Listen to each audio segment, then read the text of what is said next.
screams in the night. Indian legends. Miles of footprints. Sightings. What are these elusive hominids that stalk the wilderness? Join us for eyewitness accounts, questions and answers, Bigfoot encounters of the past, and ongoing encounters in the present. Your host, two-time witness, field researcher for 43 years, William Jevning. Welcome to the mystery. Welcome to Creek Devil. Hello everyone, welcome to another edition of Creek Devil. We're doing our second part with Dalton. Fellas, how are you doing today? Very good. Doing well, gentlemen. Well, gentlemen, let's go ahead and continue with our talk with Dalton. I know he has a lot more to talk about, and then we can, whatever questions come up, we'll just go ahead and address those. Yeah, so Dalton, I was going to ask, because I know that you were just recounting your last experience, but you also mentioned that you had 3 other experiences, and I'm just curious about those and how they compared. Oh, yeah. So, actually, when we just had a break, I wrote down 1998, 2014, 15, and 19. And the ones that have completely go back to that context of how it's shaken an experienced person, not the soldiers, that was just the application, but an experienced person, as far as me experiencing trauma in very high stress or stressful situations, 1998 is actually the one that is, from a tactical level, what I just wrote down. So 1998 elk hunt near ambush, and I would have never just labeled that near ambush if I didn't have my background, because what I'm going to try and explain is I believe 100% is what happened to me as a younger buck. And Will, when we first talked, as I was just shakily and rambling this to you, I had mentioned I was elk hunting and I went in the brush and I saw this and this was going on. It's like every little thing that didn't make sense to me, and like I said, it started in 98 on this elk hunt, came to light, right? And while working through the fear of it, and I had the context of understanding that whatever I saw on my fishing excursion is what was being executed. That's the word. Whatever I saw was being executed on me in 98. And this is when I was a civilian. This is when I had no base to apply any type of, I would have had no chance as far as tactical survival. Everybody says, yeah, I grew up in the woods, and not me, but, that general statement, I hunt my whole life. And now, looking back, especially with the service, I didn't know a damn thing, You guys want me to go through the events? Was that your question, Brian? Oh, yeah, sure. Okay. Sure. Through the events. Yeah, because like I said, to me, this is what I just told you about the 2019 and actual visual contact and in 98. The only two between there is, I found some tracks, and I had one of these things rip my target apart. We found 20-inch tracks in the snow. That's, to me, that I don't care. I don't care about the tracks. Really piecing together this 98. So 1998, I was a timber cutter at the time, and I did that like part-time, and I was doing that to put myself through paramedic school. I wanted to be a paramedic. So my occupation gave me a really good opportunity, spending out those early hours in the high timber in the Cascades. I figured where the elk are at, so that was pretty cool. And in the evenings, I go to paramedic school. So found where the elk were at. I get there late. I actually had a final class. I think it was at 9. Anyways, I finally get in the bush around 1 o'clock or 1 p.m. in the afternoon. I'm driving up to this area. I cut some elk tracks going across. They're coming off the bank, going into a flat plateau area, I'll say. Not too steep, but the terrain is brushy reprod with your classic ponderosa pine, Doug fir, kind of a mixture of stuff, right? Visibility level is once you get off-road into this particular stand of this plateau, probably 50 feet at most. When you get around the bigger trees, your area's a little bit bigger. But I would say your average visibility is going to be 50 feet. So I get out, cut these elk tracks, and I had a really, really, really successful elk hunting teacher, my uncle. You don't follow elk tracks. You need to make a decision. Do you go right or do you go left? So I actually did that. Didn't follow the tracks. I walked down the road a little bit, kind of looked on my map, and like, okay, I'm going to approach this way because elk circle you and do all that stuff. So that's what I did. Put my pack on, not worried about noise because I'm going to go down to my avenue of approach and then bust in the timber. So I do that. I walk about, 100, maybe 120, 130 meters from where I parked the truck, and then I decide to put my insertion point in. I walk, it must have been, maybe 100 feet off the road, like really close. I heard a noise. Okay, and this is to my rear where I kind of where I parked my truck, not where I went in to timber, where I parked my truck. And what I heard was it sounded like a damn owl, and it went whoop, oh woo, oh woo. 3 different woos, owls, but 3 different types of tones, and that's it. Like, all right. I start sneaking. I don't see any elk tracks. I got my head to the ground, head up. I'm being a real inexperienced hunter at the time. To my front, I hear like cracking. I look up and there's a tree shaking. It's just whipping back and forth. Size of the tree is not much, maybe 10 inches diameter.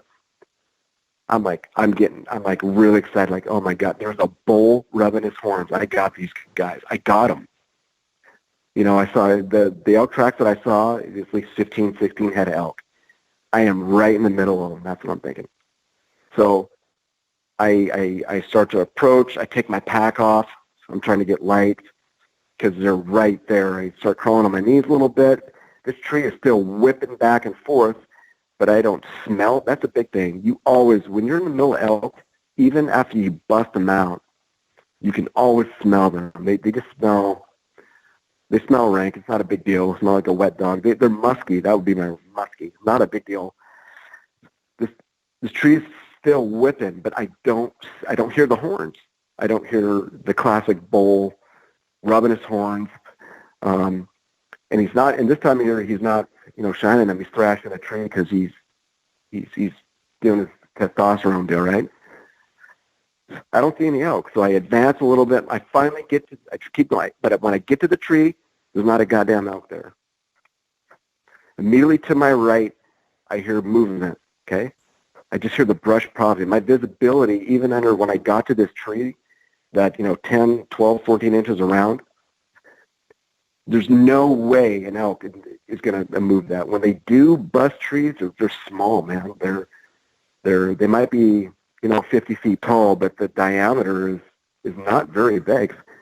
This is a fir tree that was whipping back and forth. To my left now, I hear the same type of thing. I just hear brush popping, but I cannot see anything. So I get down on my knees, and I'm looking for elk legs. What the hell's going on? I don't see a damn thing. To my rear, so tree's on my 12 o'clock, truck is my insertion point. I just walked in a straight line, like I said, but I'm not too far in, 100 feet. Now I'm probably 200 feet in. The truck is roughly, the tree is at my 12 o'clock. The truck is on my probably 8 o'clock. Well, I hear the same type of owl sound. It only does it one time, okay? To my right, I hear movement. To my left, I hear movement. And I'm very confused. I saw a tree shaking. I'm right at that tree. I didn't hear any elk bust out. Don't smell the elk. Here's another part where I say I was inexperienced hunter at the time. There's no elk tracks in there. So I have my head down. So I get up, and I'm like, what the hell is going on? They must have moved on me. You know, they're around me, so I'm not successful. I can't see anything. Can't smell them. As I'm turning around, I walk from that 12 o'clock tree I'm at that was just whipping around. I about face, here comes a stick from my left to the right. And I guess it's not a stick, to be accurate. A lot of deadfall in the forest, tree, just a chunk of wood, but it's dead. It comes flying across from my left to right, about eye defilade, 10 feet in front of me. I hear another whoop to the back, what I would call like an owl. This one's a lot deeper. It's not. I don't know how to explain it. That's the best I can do. Mm-hmm. So now I figure out what's going on. I got people in here screwing around with me. Okay. Obviously, someone's in there yelling. They're not talking. They're trying to screw this elk hunter up. I still hear noises going on my right and left. In the distance, it's a little bit closer here, a little bit closer, but it's not right there. I still can't see anything. Can't smell the elk, I say, hey, start getting really, really angry. I said, what the F are you guys doing? I'm hunting. Stop effing around. I have a rifle. Next thing that gets thrown your way is not going to be a stick. It's going to be at a .338 Win Mag. The right-hand side of me starts to, I don't know how to explain it. Is it a grunt or is it snort? I don't know how to explain it. It's a sound I've never heard before. The best I can do is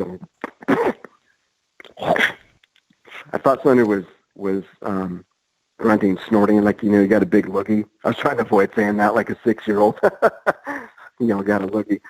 That's what I thought I heard. So now I'm 100% convinced these are people screwing around. They're still making, my right and my left are still making noise. I don't hear the owl behind me anymore. But I hear this loogie, grunt, snort, whatever it is. Now I'm really, really pissed. I figure these guys around me, they don't want to communicate, but they're doing their best to close in on me as people. So I turn around, I shoot 2 rounds in that tree, and I shoot another 2 rounds right at that stick on the ground. And I said, hey, I'm not effing around anymore. And I'm very, very upset. F this, F that, I'm not messing around anymore. I said, you guys can F and have them. And I was referring to the elk. You guys can have them then, fine. So I just walked out of there, got in my truck, and took off. And then I drove around the other side and, was very, very uneventful, didn't see any elk, didn't smell any elk. So here's where I'm wrapping this up. I believe I got caught and this is veteran Dalton talking now. I believe what I saw when I was fishing caught me in a near ambush, or that's what they were trying to do.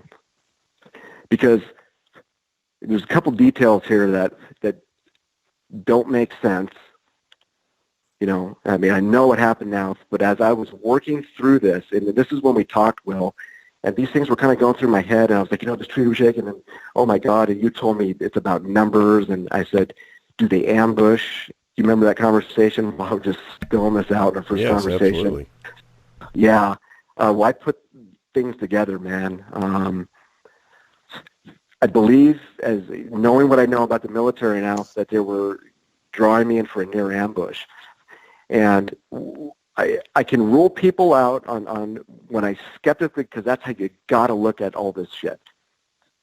You got to rule all the other stuff out even though I knew after I saw what I saw, this thing, as I was working this backwards planning into my head about the 1998 first encounter I believe I had, I believe they were drawing me in on a near ambush.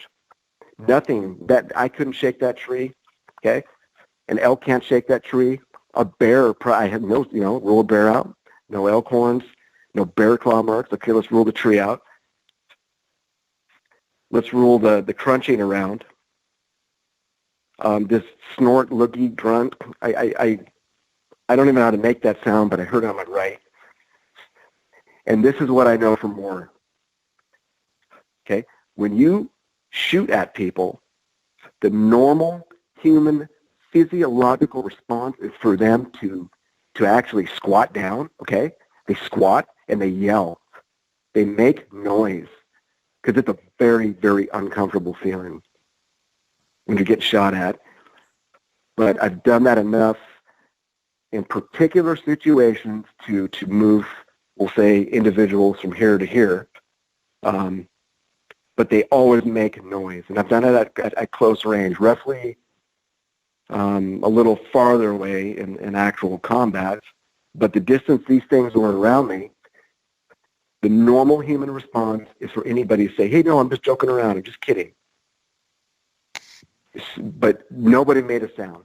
And when you had told me the numbers thing, Will, and, talk out loud, we kind of went through, it may have been our third conversation we had privately, talking about making noise and talking out loud. And I believe my gunshots helped.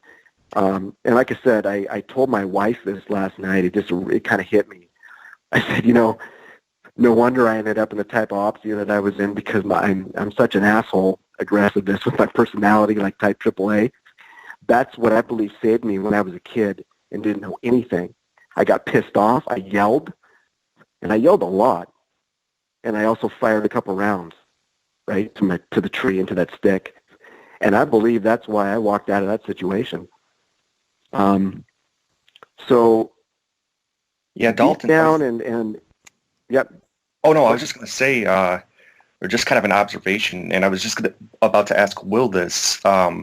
The fact that, obviously, like you said, firing your gun, I'm sure helped, but even prior to that, just the fact that you were talking out loud, that may have confused them because they didn't know if you were alone or if that, somebody was on the way, perhaps, and that maybe saved you.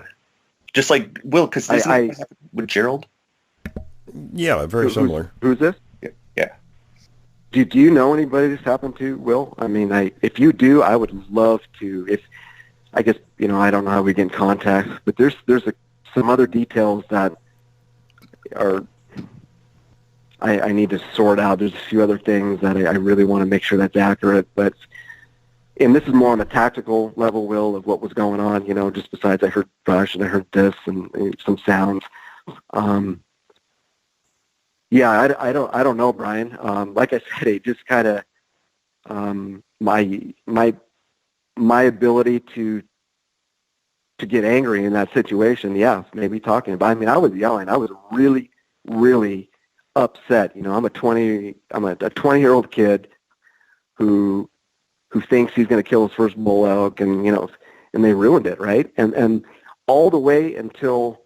And that's what I thought all the way until probably 5 or 10 minutes before I first made contact with Will. We talked on the phone, and I just tried to.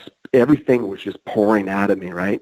I saw this and that, but that's where, to me, that's as a warrior, as a person, a protector, just a normal human being. I feel like I was hunted, right? Now I can accept getting hunted by people. Right? You guys used to pay me to do that. I can accept you're on getting a level mauled by a playing ground cougar. there. Yeah, I accept I can get mauled by a mountain lion or a bear, but we understand those things, right? But what I've been trying to sort out here is I do not accept. It's been beyond violating, number one, strategically looking at another ambush predator, and that's what the hell I think they are, another ambush predator that was way better than me. Yes, that's right? correct. okay? And that's beyond humbling, all right? It's not like when you see a big bear in the woods and it's like, wow, that's a really awesome creature. It's dangerous. There's some real normal, primal, instinctual feelings, but if it doesn't maul you and it's doing its thing, you look at that thing and you're like, man, that's pretty cool. I respect that thing. Nothing like this, man. This is violation. This is, and like I said, I may have these intense feelings because I do know what it's like to be hunted by people. But this really trying to, and I'm still working through this. These things, I'm not sure I would have walked out of that, man. And I'm not sure. I'm just not sure. Looking back, what would my family think? That's a whole nother conversation about what actually is being told and what goes on with particular events. But yeah, that, to me, that experience, I believe the trigger, the initiation of actually seeing whatever I saw, really in the backwards events is the thing that really bothers me the most. And I mean, it's really shaking me up, man, because, I don't like to lose, number one, okay? I just, like I said, and trying to present my background of how I've lived my life and who I am. I mean, another predator got the drop on me, man, and I don't like it under those circumstances. I don't like that. I'm going to jump in for a second. I just want to make a comment, though, if we can find silver lining in your experience, and I think there is one pretty significant. Everything you talked about is the describing of, the stumbling on this thing, okay, and the way you were able to get there. I really believe that you're inadvertently helping other people who are going to have similar situations and how to deal with it. So if there is some good that's coming out of this, is that you're kind of writing a book or writing a chapter, certainly a paragraph or two on surviving this situation. Sure. What do you think Absolutely, about? yeah. Yeah. Oh, absolutely. Yeah, no doubt about it. And I'm sure you have your situational awareness is greatly heightened now that if you go back out in the woods. Oh yeah. Tom, I'm first of all, we had planned to kill another bull this year. Actually, the photo I sent you, Will, I want to get the raghorn to the herd bull. So, unfortunately, it's in the same area where this went down. Real quick, yeah, I do, and this has changed with me, Tom, probably the last couple of weeks. I've been, like I said, I've been really trying to work through this, that it went from, I think, all the normal responses due to this context. I'm never going out there, man. And that's pretty big, I don't really hunt for sport. My wife and I do not buy meat. We got the Chinook, and we always kill a couple bucks. We kill a couple bear every year. We kill an elk. So that's kind of our lifestyle. And when I said I'm never going out there again, it was big, right? Issue is now, and I better be careful how I say this, but I view this situation because I know. I need to be very humble here. I believe what they did to me was near ambush me or try. That this touches on lots of levels, national security issue for people. Right. People's safety in general, right? People's safety in general. And my approach now, and I don't mean any threats on this, but I did quite disclose my third reason for calling my office buddy is, number one, get off my chest. Number two, he's got the clearance. But number three, I much am considering taking a tactical approach with some of my peers as far as going back out there. Now, I'm not talking about to neutralize. I'm talking about, I think that and again, I say this in a very, very humble way, but there is a difference between trained guys going out trying to understand this and get some tactical information compared to, these finding Bigfoot guys. I don't know a damn thing. Those guys know way more than me, but I know how to lay in a hide and be very quiet and absorb myself into that surrounding, right? And here's where I'm going with this. If when my buddy retires next year, because he actually wants to move down the street from me, if we can go out with the proper leadership through my new unit, you guys will, teaching me what I need to look for, helping with whatever your guys' cause. Well, my cause is along the line, I guess, national security, people's safety, number 1 and 2. But if you can go out and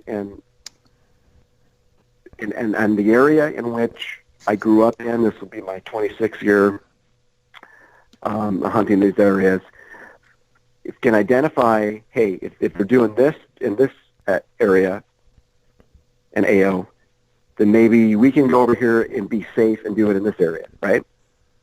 So if you can learn on a tactical level, through all the normal stuff, what we call, SR, special reconnaissance, to identify, hey, if this shit's going on over here, I'm going to elk hunt over here, so I don't run into these problems again, right? And however that information comes out, and what you guys are doing to help people and the reasons why.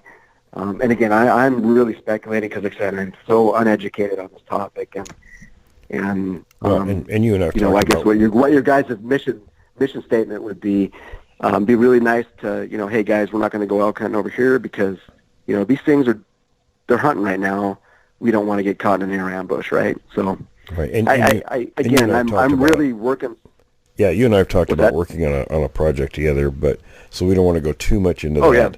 Yeah. I am interested though, on something that you talked about in regard to salmon that you caught and were missing, and where you found the remains. Yeah, Will and Brian, this was your original question, Brian. What were my kind of other, I get, what do you call them, distal? I call 2019 a direct contact. These other and I would. No, I didn't have any visuals. The ones in between there, 2014 and 15, Brian, for your original questions, go along with all these other little activities. So what this particular fishing area, so I'm the last guy that goes in there. It's just kind of a dying breed and culture thing. It's like guys in hockey, there's a breed that does not, their grandfather did. They don't have to wear visors, right? Not that many. And again, the tactics and what certain guys fish, there used to be quite a few people going into this area, and these guys are dead and buried now, or too old to do it. So very modestly, yeah, I am one of the last guys that does this. Oh, my wife too. But when groups of guys were going in there, and I don't want to give a number to give it away, but we would periodically have our fish come up missing, okay? Catch fish, put it particular, how do I say this so I'm not giving away? We'll catch a fish, and then we'll step back from the riverbank itself, and then stage it in an area, bleed it out, and do its thing, okay? But it's kind of it's a very steep ground up against this hill, much like it's the same chunk of hill, okay, in which that bull that saddles in and where this creature, evaded and took off. We put it right up against that. The bear in the area there's been, throughout history that I know of, with my own eyes and just talking to the other guys, because that was a big-ass concern to me, was, now, the bear don't come down here, and knowing what I know now, yes, it's not the way they travel and do things, right? The only other thing would be the river otter, right? But they're pretty spooky. They do take salmon, okay, but they don't take it out underneath your nose, and you don't find it hanging in a tree along the trail that you walk out a couple days later, a few weeks later. So when I had told Will this, it's been sporadic over several of my years down in this, what did I call it, gentlemen? Bravo fishing hole, that I roughly lost somewhere around 730 to, one of them was big, like a 42-pound Chinook, that just was gone. I caught my next fish, I tagged it, I'm going over there, and I was like, where the hell is my fish? Now, where we stand and catch fish, where we stage the fish, is probably, I need to be very accurate about this, 48, 50 meters, not too far. But the line of sight is that we're kind of in a depression standing on a rock right on the edge. And the only way to really see what's going on behind us is, you need to be about 30 feet tall, okay? But again, these are some things I've experienced, and I can only count for 7. The other guys I know, they've lost several over time. And it only happens a certain part of year. It only happens in the springtime between April and July. And it's only been Chinook salmon. It's never been steelhead. It's never been silvers. And those are the only, fish we can catch. But we would find, or I would find, or I'd hear stories, or I'd find the other guys' fish. When we go in there, we used to go in there when I go with these old timers in groups. And it's not right on the trail, okay? We start to smell them. But it's in that little basin area, like I said, where the elk bed down. We'd find them wedged in a tree, just the bones. Sometimes the tail was missing on it. Most of the meat was gone. Always wasps, flies, the normal critters that take care of it. But the issue is that it's about 10 feet in the tree, and it's just hanging there.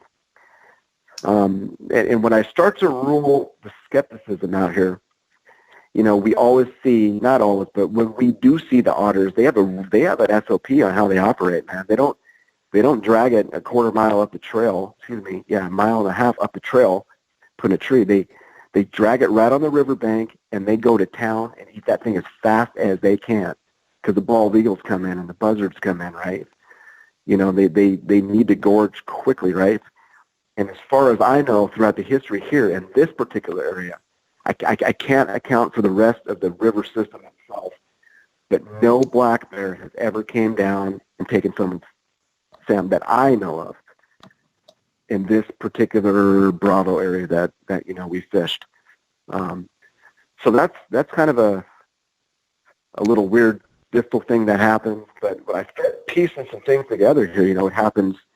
I saw this thing that changed my absolute reality in life. I saw this in May.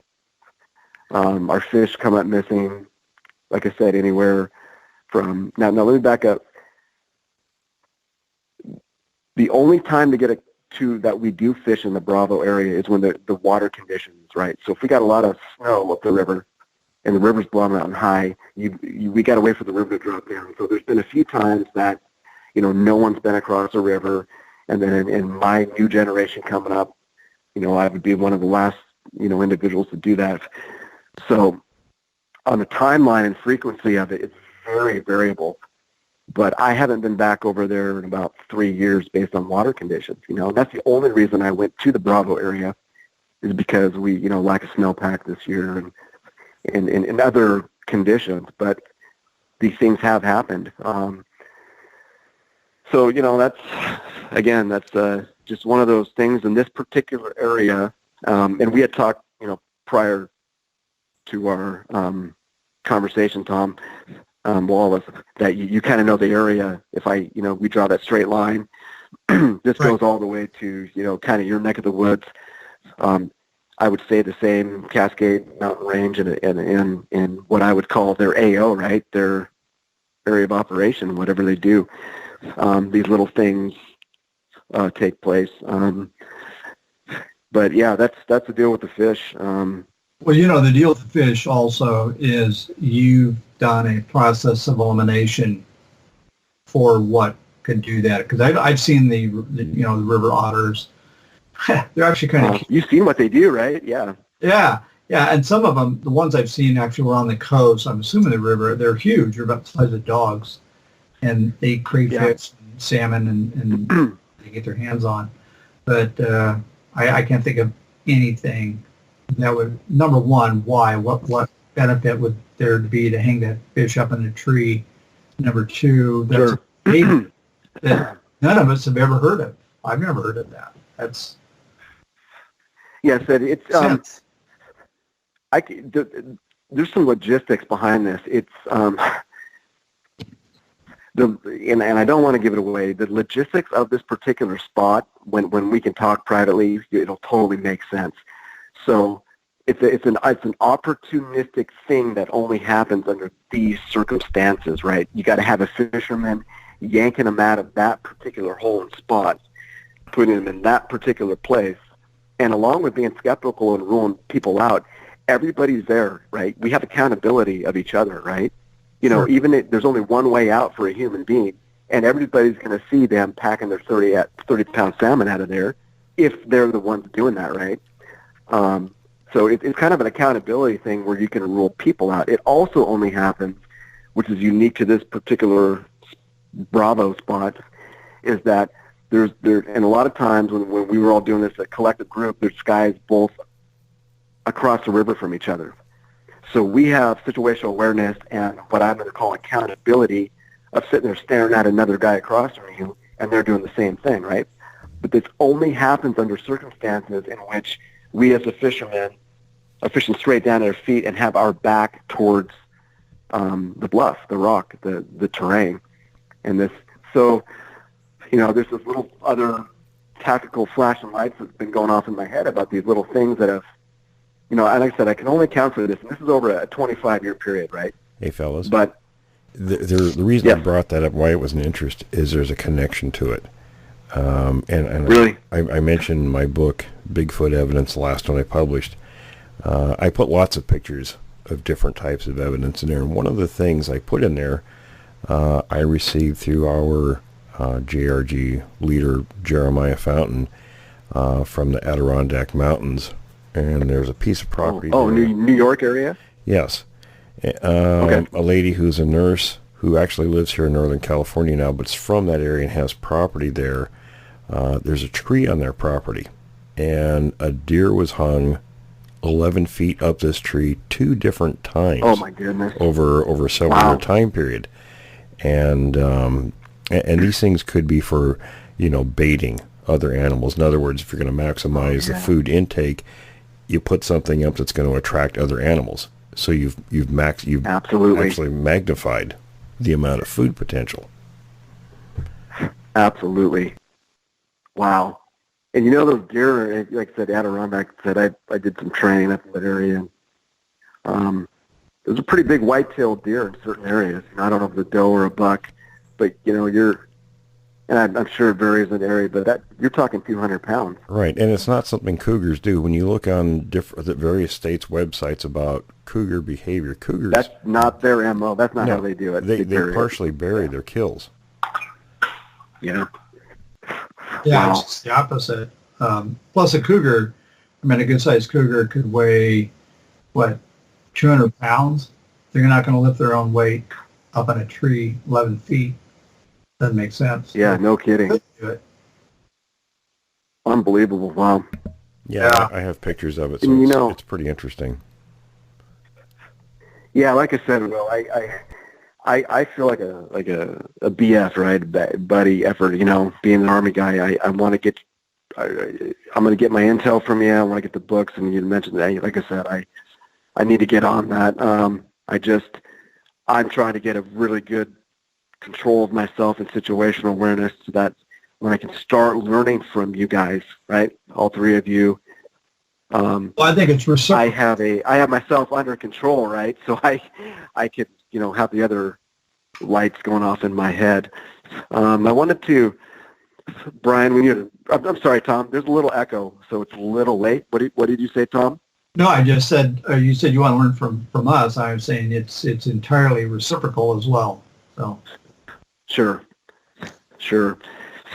Well, did you want me to mention, like I said, I briefly wrote down, when I told you my unit member, him and his wife, and myself, and another one of our ops guy was on leave, we went out target shooting, and we found the 20-inch tracks. Yes, that'd be. I mean, like I said, oh, okay. So this is 2014. Gentlemen, same area. We're talking 15 square miles, okay? Different elevation. Circumstances were, I had my buddies here on leave. There were 5 of us and his wife. What do Army guys like to do? They like to go shoot shit, right? So we ordered like about 2,500 rounds. Went really high up in this area, and then it snowed. And it was a lock gate. I had a Jeep Rubicon at the time, and we had, Jeeps are really nice as far as maneuvering. So we were able to cut several miles off our trip just to get to this area. And what we did is the day before, we spent about $250 building a target, and we were going to do some 1,000-yard. I like to say about 800-yard shooting, 800-meter shooting. The area in which we would set the target up, we wanted to put it right in the road. So just if we're down on the lower end part of the road, we're shooting up. We wanted positive angle shots that day. So we spend a lot of money. We buy 4x4s. We're using huge lag bolts, like, when you're building joists, you're building decks. I mean, we put a lot of effort and money into building these targets. And what we did, target, and probably measurements were, I think it was 6 by 8. So that's the dimensions of target: 8 feet high, 6 feet wide. 6 feet wide. And it's all 4x4, and it's all lag bolt together. I'm talking bolts, nuts, washers, because we're hanging these very heavy gongs on it. And our idea was that, yeah, man, we need a really good military grade target. It's not to set a pop can out there, and we want to do some serious shooting, get some new data. I had just built a 338 Lapua, so I wanted some good data. And the conditions were, we didn't want to drive if something happened to our target, because it's kind of a switchbacky road. It takes a long time driving distance to get there just for an 800-meter, slope shot. So it had snowed that day, and we were the first and only people up there from when we drove off the main highway, and we broke track all the way up to this area. The borders are not too far, Tom, from, we'll say, okay, yeah, that type area. But just take that and go directly due east 50 miles, okay? All right. Somewhere around there, okay. So, and then, well, I'm giving a smoke screen, but the same, you know what I'm talking about. Oh, yeah, sure. Yeah, okay. This is tricky because my wife, she said, you are such a bad liar, man. So I'm like, all right, cool. Anyways, there we go. It's out. Who cares? We set the target up, and we brake track all the way, long distance. So we're going to rule people out all the way, okay? No human contact out there. And besides, all the bordering areas with, warehouse or BLM, all locked off. So we're the only 5 individuals up there. We bang off probably, I think, 1,200 rounds that day. Target's doing awesome. I mean, we got great data on the 338 Lapua, but they're like, man, we got to come back again and get the rest of it. So, pack up, go home. We get back up there the next day, and I think it snowed. I'm not sure exactly, but it covered enough to where our tracks were completely covered. So we're breaking track again. Get up, get to the same area in which we shot. We can't see our target. It's gone. What the hell is going on? Well, what's going on? So we have a target that weighs, I'm going to say 300 pounds with the gongs hanging on and the 4x4s. Yeah. it's kind of confusing. Like, what the heck? We specifically, we really sandbagged it in. And, we just shot over 1,000 rounds and hit this thing, and it didn't fall. It did snow. We specifically went to this area because, we tracked the weather conditions. It's not windy out, so we're going to roll wind out. Kind of all the variables that don't make any sense. We all get in the vehicle because it's kind of confusing. So my buddy's wife, 2 guys, myself, and another. So 2, 5, 7, 5. Yeah, okay. We drive up there. Our target is in pieces, okay? It's kind of on the left-hand part of in this road, I think is probably just big enough to put, Suburban with, or one of those units called Chevy, Chevy Suburban, right? Yeah. Yeah, so, the road is very narrow. And the reason that's coming to my head is because some of the forester guys, the Forest Service guys in our state, they drive those. Yeah, it's just, that's why they make them that wide in this particular area. So, and they pinstripe narrow the truck. Yeah, exactly. Yeah, roger that. So our target is ripped apart, and what we see is and it's kind of on the more towards the left edge of this brush. It's not brush. It's actually, dug fir that's about, 9, 10 feet tall, really young stuff. But it's like a, you know what I'm talking about, Tom, really clumped together. Yeah. Like you walk 2 feet in, and yeah, it's close, man. So obviously they'll thin it out. But the point in which these big tracks came out, and it was a straight line, and it wasn't very far. I think we counted like 13 tracks from where it actually came out of the left-hand side of the brush there, of these fir trees. It walked in a straight line to the target, and there was just a commotion around it. It literally looked like a big mess. Okay? Just if you could roll around and, get underground and make snow angels. And yeah, look, it really pissed. That's kind of looked like somebody got really pissed. To the left, yeah. Target is on its left side, or to the left area of the edge of the brush area. The tracks then leave this commotion area. And like I said, the best way I can describe it is obviously see the line of tracks going to the target, but the snow was so torn up, you can actually start to see, the bottom of the dirt aggregate road there. And then right from that area, the tracks go, I think there were, and I got the pictures of this, I think there was another 6 tracks, and it went right back in the same area it came from.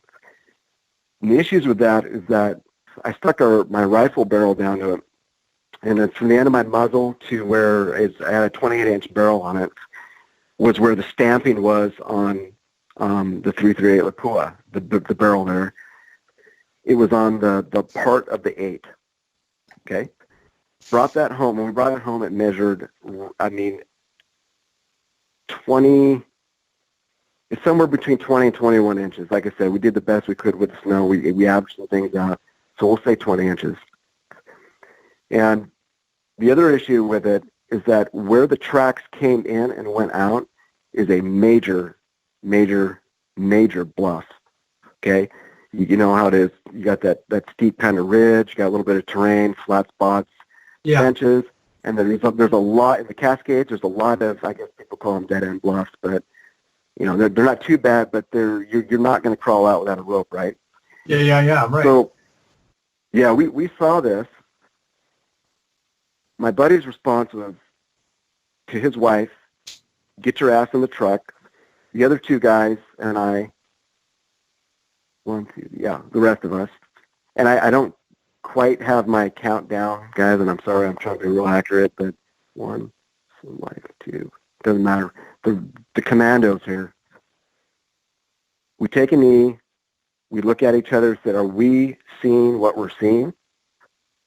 We're like, "Yeah," so we did. Hello, can you hear me? Yeah, no, what? I'm sorry. There's kind of an echo on my end, and I'm sorry. I feel like it's going echo. We take a knee and we do what's called 5 and 25. So we spread out, start scanning, and we try to cut tracks. We're looking for human tracks.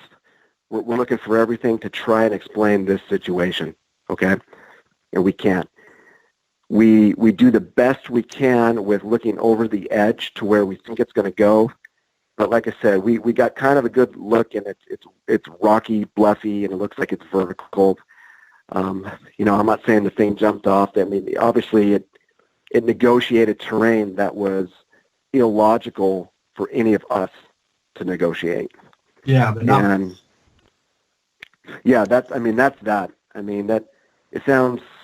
I think.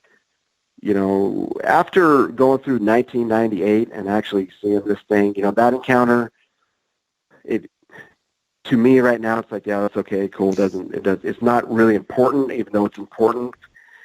But the issues are when we had first created our conversation about, the 30% of this and believing and not believing.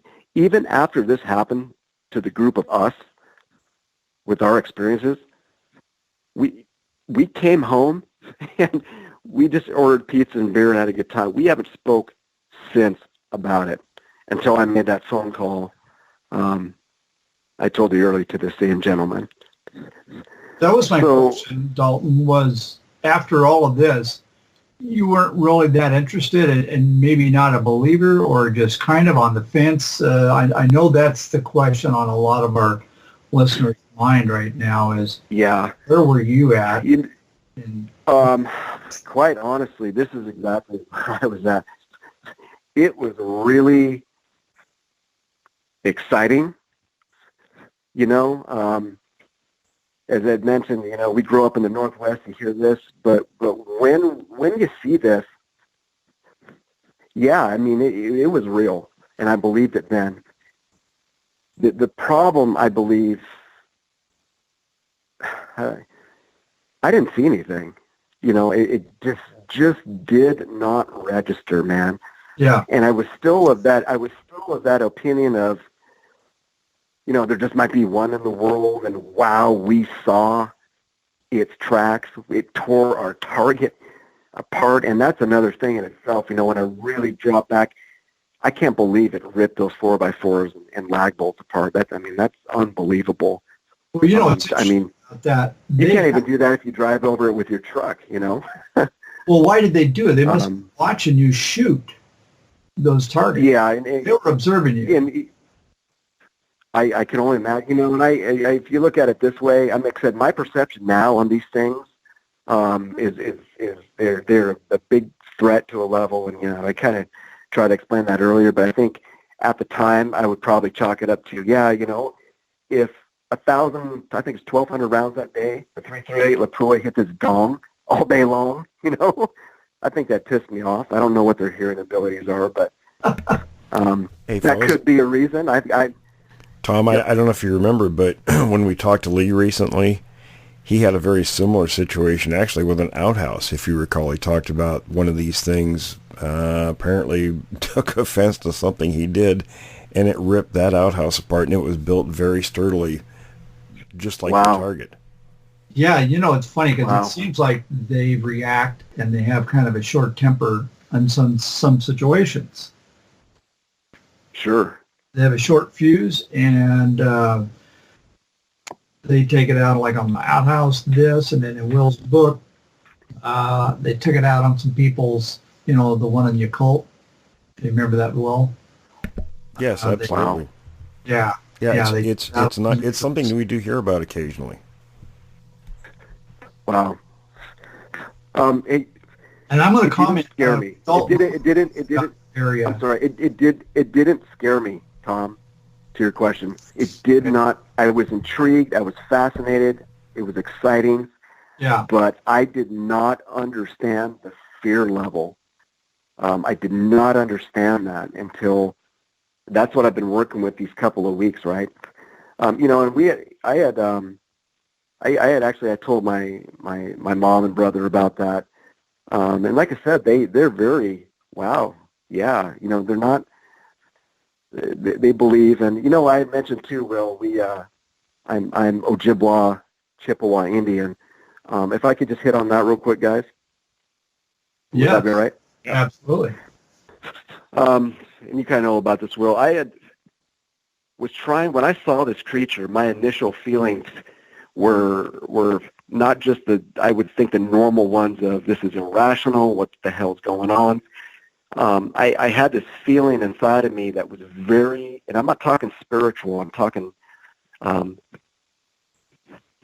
beyond physiological, I'm talking DNA, right? And it's really simple the way one of my and currently living ancestors presented. The gentleman he asked me when I seek this individual, he asked me what tribe I came from, but yet my last name does not match up with any, there's no hints that I would be Native American, okay? Because I explained the way I explained to him, I think he already knew. And the way it was presented to me was that it's embedded in our people, and he just said our people.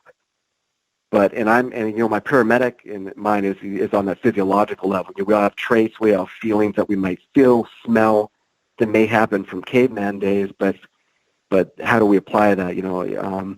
Or what does that mean?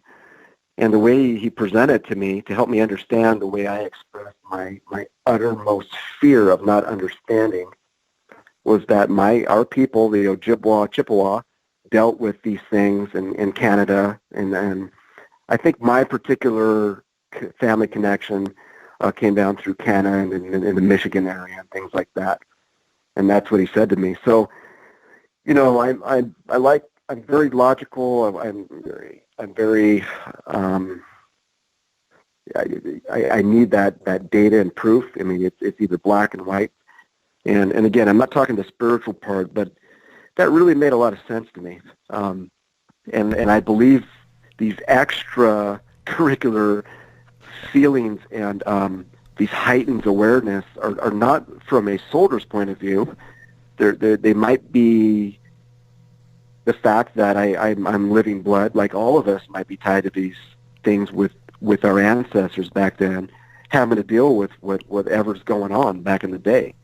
So I thought that was really interesting. At least it was a pretty damn good explanation that took a little bit of weight off my shoulders with what's going on. Whether it's right or wrong, it made sense to me, right? Yeah, my family's Chippewa also, but we didn't have any, and I never thought to bring it up. Yeah, everybody's from Wisconsin, at least my mother's side of the family. Oh, wow. My father's. Well, you and I got more in common. You got more in common than you'll ever know. That's where my family's from. We do, yes. But, I think it doesn't have to be necessarily native blood. I think it's as a species. Oh, yeah. We have genetic, sure. I think there's genetic memory with these things that go far beyond any written or verbal history that was passed down. I think our ancient ancestors had a lot to deal with these things, and we've forgotten about it because I think we felt that we exterminated them, this threat, and we have forgotten it. There's just echoes of stories that are fairy tales and things that have a common theme. And I think it connects to our actual encounters with these things or dealings with them. Wow. So would that be what we may articulate as primal fear? Yeah, I think our ancestors were preyed on. I think our ancestors were preyed on by these things to a large extent, and it kind of drove us to be what we became. And as a former soldier like I do, in our natural state when we're fighting, we're very nasty creatures, and yes, we are, and we're pack hunters, and it's what put us at the top of the food chain, at least what we thought was the top of the food chain. Exactly. And look how we react to threats against us. And I always use the example of a dog, man's best friend. When a dog bites somebody, it's almost universal now, at least in this country, to put the animal down. So if we Exactly. react that way to a man's best friend, what are we going to do to something that's eating us? Yeah. Wow. Well, fellas, we're actually getting kind of close on our time here. Any final thoughts? Just want to thank Dalton for coming on. Yeah. Oh, guys, listen. No, thank you. This has been a and you know, I think it's been a very life-altering, emotional situation here. You know, that, like you just said, Will, touches us from our DNA all the way back, whether we're Chippewa or not, all of us, right, through our history, and it's still doing it now, right? Correct. But then it's been a huge, honor that you guys would just let me process and vent. Much the same through any type of, and I'm not embarrassed to say this. This is over the top. Combat was bad, and I'm sure I'll get some perspective and balance this out. But right now, this is a traumatic experience of seeing one of these things, looking back, knowing that. What did you just say, Will? They used to eat us. I thought, yeah. I'm sure they were going to get me. But it's been a very grateful. I thank you for the service you guys are doing, have done, and are going to do to offer, myself, others, anybody who is dealing with this trauma, an area to vent. And man, my shoulders are light again. So I really, really appreciate it, gentlemen. Well, Dalton, I do too. It's an absolutely fascinating account. I got to say that to me, it felt like today for you, you're doing a debrief with us, and you're telling us, yes, especially on that last experience, things that you did right and things that you would have done better. And so in that sense, again, I'm just going to go back and say what I said earlier, and that is your information is helping others. We're building the knowledge base and helping others if they run into this situation, how to deal with it, how to react. So thank you. Thank you for that. Thank you, guys. And if you'd like to, you can come on again, and we usually do a Q&A. Some of the shows we don't. It depends on because we're a little behind on recording those, but sometimes okay. the witnesses are very interesting. Of course, we have Jim's narration that'll be it's on the end of each show. But you're more than welcome to come on and do the Q&A with us, and that's just we throw around questions and talk about various parts of this subject. Sure, I would be more than honored to do that. I don't know anything. I don't, but I'm sure you have questions. I'd be more than honored. Oh yeah, absolutely. I would be more than happy if you'd be willing. So thank you so much, gentlemen. I really, really appreciate it. Brian, any final thoughts? No, I think I'm all set. And once again, just thank you, Dalton, for coming on and sharing your experiences. Absolutely, and no, fellas, thank you. I really appreciate you guys, taking the time. And folks, stay tuned for the next segment.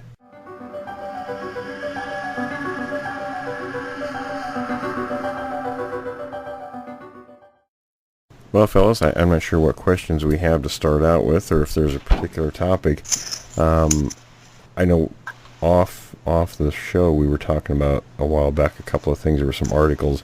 We'll bring that up in another show, but I found some more interesting things that we could chat about in regards to primates and some particulars. But what do you guys have for us this week? Oh, okay, well, I can start it off. So Mike asks, he was listening to the Brenda Harris interview from a few weeks ago, and he asked, surely they can't fly, right? But so that's his first question. I mean, she wasn't being literal, right? And then also, though, I mean, is it possible that they do leap and jump great distances? Oh, I'm sure that's possible, and they're in trees occasionally, so, but as far as flight, they're not going to fly any more, than we would flapping our arms, or a chimp or a gorilla would. Yeah.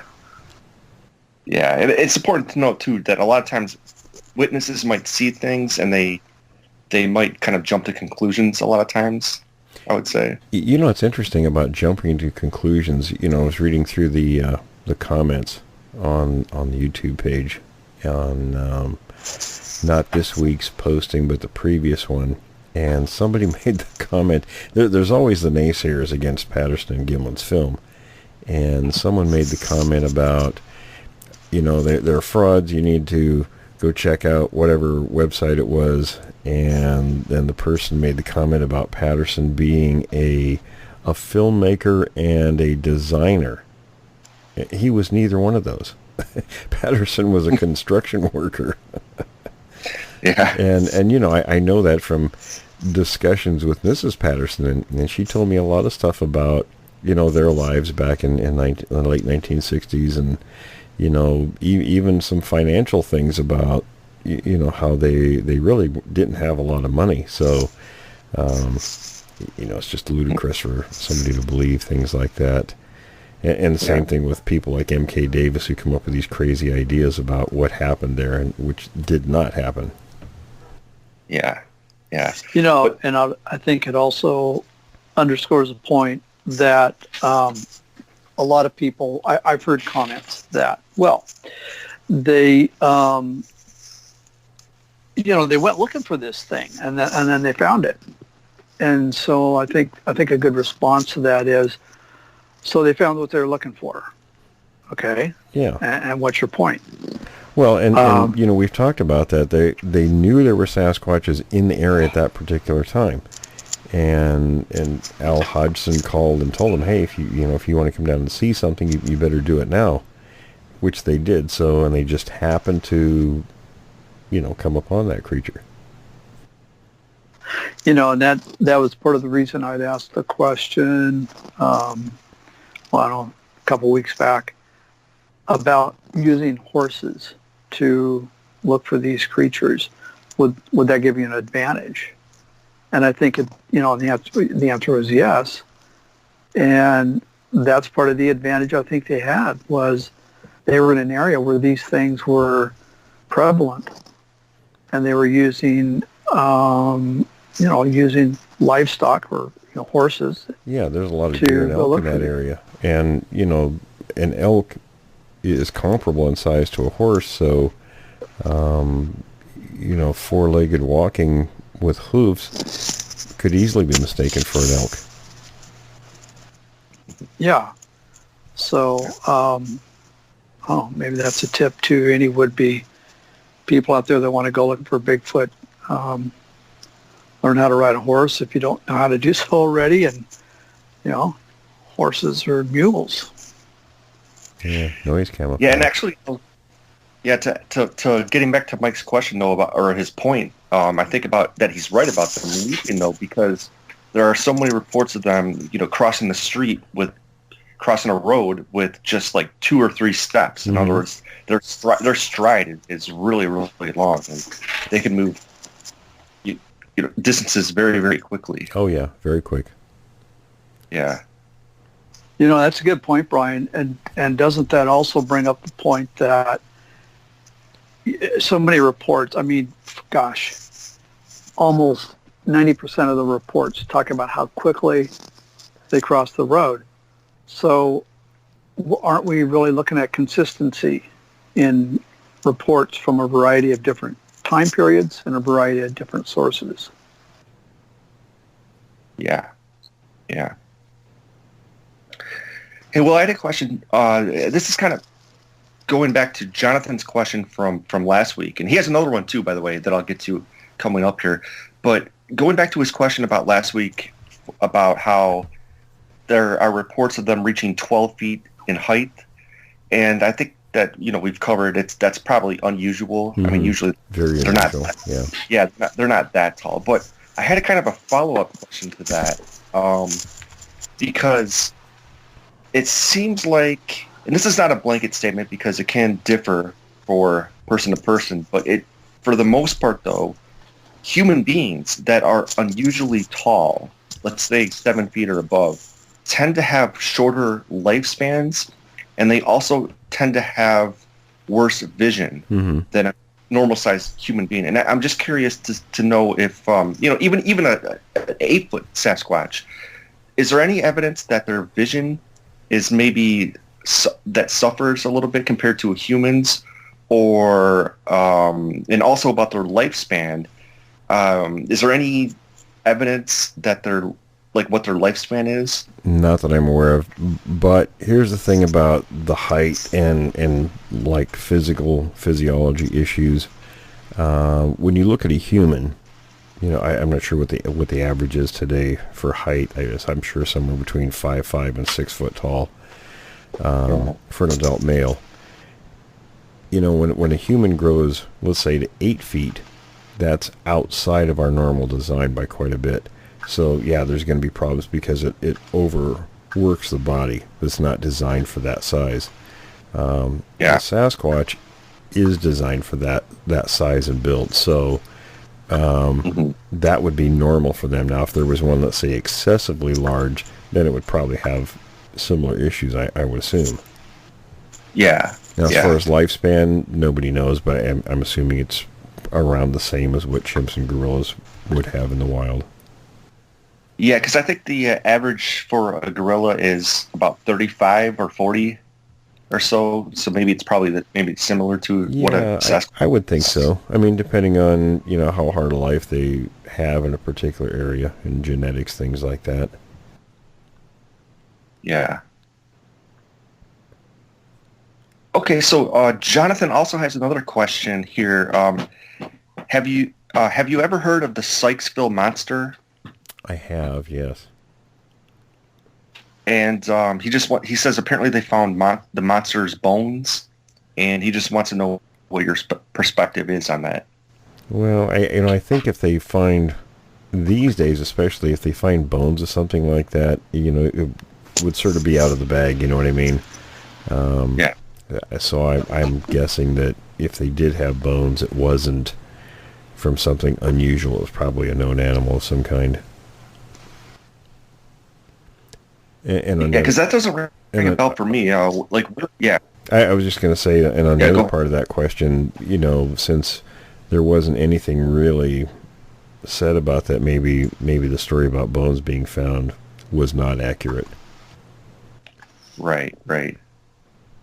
Yeah, I've never even heard of Sykesville, so I never heard of that before. Yeah, I have an article somewhere in my files, and I can't remember the details off the top of my head because there's so many articles, but I do remember that name.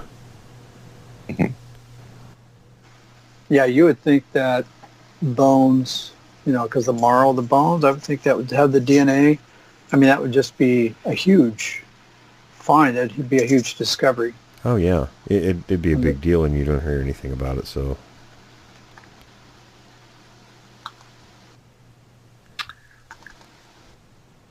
So Will, I guess maybe we should have Brenda on again because she was such a great guest. But and so this is kind of a question for her, but also maybe a question that you know about. I was just going to ask: were there certain tribes, Native Americans, like Native American tribes, that had more sightings than others, maybe in different geographic areas throughout the United States? Yes, absolutely. Yeah. Okay. And I can't, specifics are, of course, in Alaska and Washington State, places like that have had more. Look at the some of the tribes on the west coast of Washington that have as many as 5 different names for these things. So that tells you quite a bit as opposed to other locations that maybe don't have a great deal of information. Follow-up to that, Brian, would be, or Will, both of you, would be, do you know if there's a heat map of any kind that has been compiled that would show a distribution of sightings or maybe a historical map also that would show the sightings of these things? So in other words, you could take a look at one region of the North American continent and see where there's greater activity or greater sightings. It's interesting. Occasionally somebody will come up, they'll make a map, and I don't know. It's kind of difficult because you don't know how well each of the cases were examined, to be proven legitimate or not. I think some people just collect a lot of stuff online and produce these maps because one of them I saw not long ago had a lot more sightings in the southeast than on the west coast. And yet we get a lot more reports on the west coast than from those parts of the country. And I know there are people who will say, oh, no, we get lots of sightings. And no, the west coast historically has had a lot more. So it'd be really subjective. Yeah, I think it depends on, the kind of work that was put into putting a map like that together. I've seen some older ones, from a few decades ago that were actually pretty good. I met a couple of guys from Seattle who put one together. I was in the Columbia River Gorge and I actually saw the map. It was hanging on the bathroom wall. It was actually a large poster-sized map. And I would have loved to have had a copy of it because I knew a number of the notations on it to be accurate where these sightings had taken place. And the guys had quit producing the map. They didn't even have any for themselves, but it was interesting to meet them. They'd actually done some pretty good work digging into that information and trying to make an accurate map. Now, some of the things, again, if the map wasn't put together by somebody really diligent in digging into those stories and making sure they were accurate instead of just saying, well, Joe Bob down the street claims he saw a Bigfoot. Let's put that on the map. I think a good, accurate map requires a little bit more work than that. Yeah. Right. It's too bad those guys weren't still producing that map because that would be some data. You ever seen the old Metzger's maps? They're blue and white. The kind I'm talking about. What were they about? They're usually it was called a Metzger's map. They were usually county and other sometimes larger areas. Right. Yeah. The map actually looked quite a bit like one of those. It was a really good depiction. And somebody had gone out and really did their groundwork to get the data into the map. They dug the information up pretty well, I thought. As a kind of a sideline to that, I don't know if it was the Forest Service or the Department of the Interior, one of those two federal agencies had a position that was an anthropologist. This might be something we could look into. And I saw an interview with the anthropologist, and although she's never seen, she doesn't have a sighting herself, she became a believer simply from her own research for, it might have been the DOI, simply because after several hundred names, distinct different names from different tribes for this creature, she became a believer. And last count on the interview I saw, she said she was over 500. Yeah, oh yeah. It's interesting. And like with most people, academics are the same way. Just like anybody else, it sort of depends on if they're open-minded enough to, take into account all the information that's out there and say, wow, this is a little bit more than just a few people making things up. Right. It's a pattern. It's a pattern, yes. Yeah, a very consistent pattern. But it is interesting when you think about how maybe different Native American, because there are so many different Native American tribes, how some of them may have interpreted this creature a little bit differently. How maybe some of them just wanted to be, okay, just leave us alone, let's stay away from it, or others maybe worshipped it, Well, remember what I talked about previously in other shows with the elder that I had been in touch with from the Haida tribe, who he gave me a little education on the way Native folks look at things in this subject in particular. And his, advice was you have to take into account what each group's experience with them has been, because he says a whole we'll just say, could be a regional view of the creature. Let's say north. I don't want to pick a location because then I'll get nasty emails. But let's just say a regional group of natives.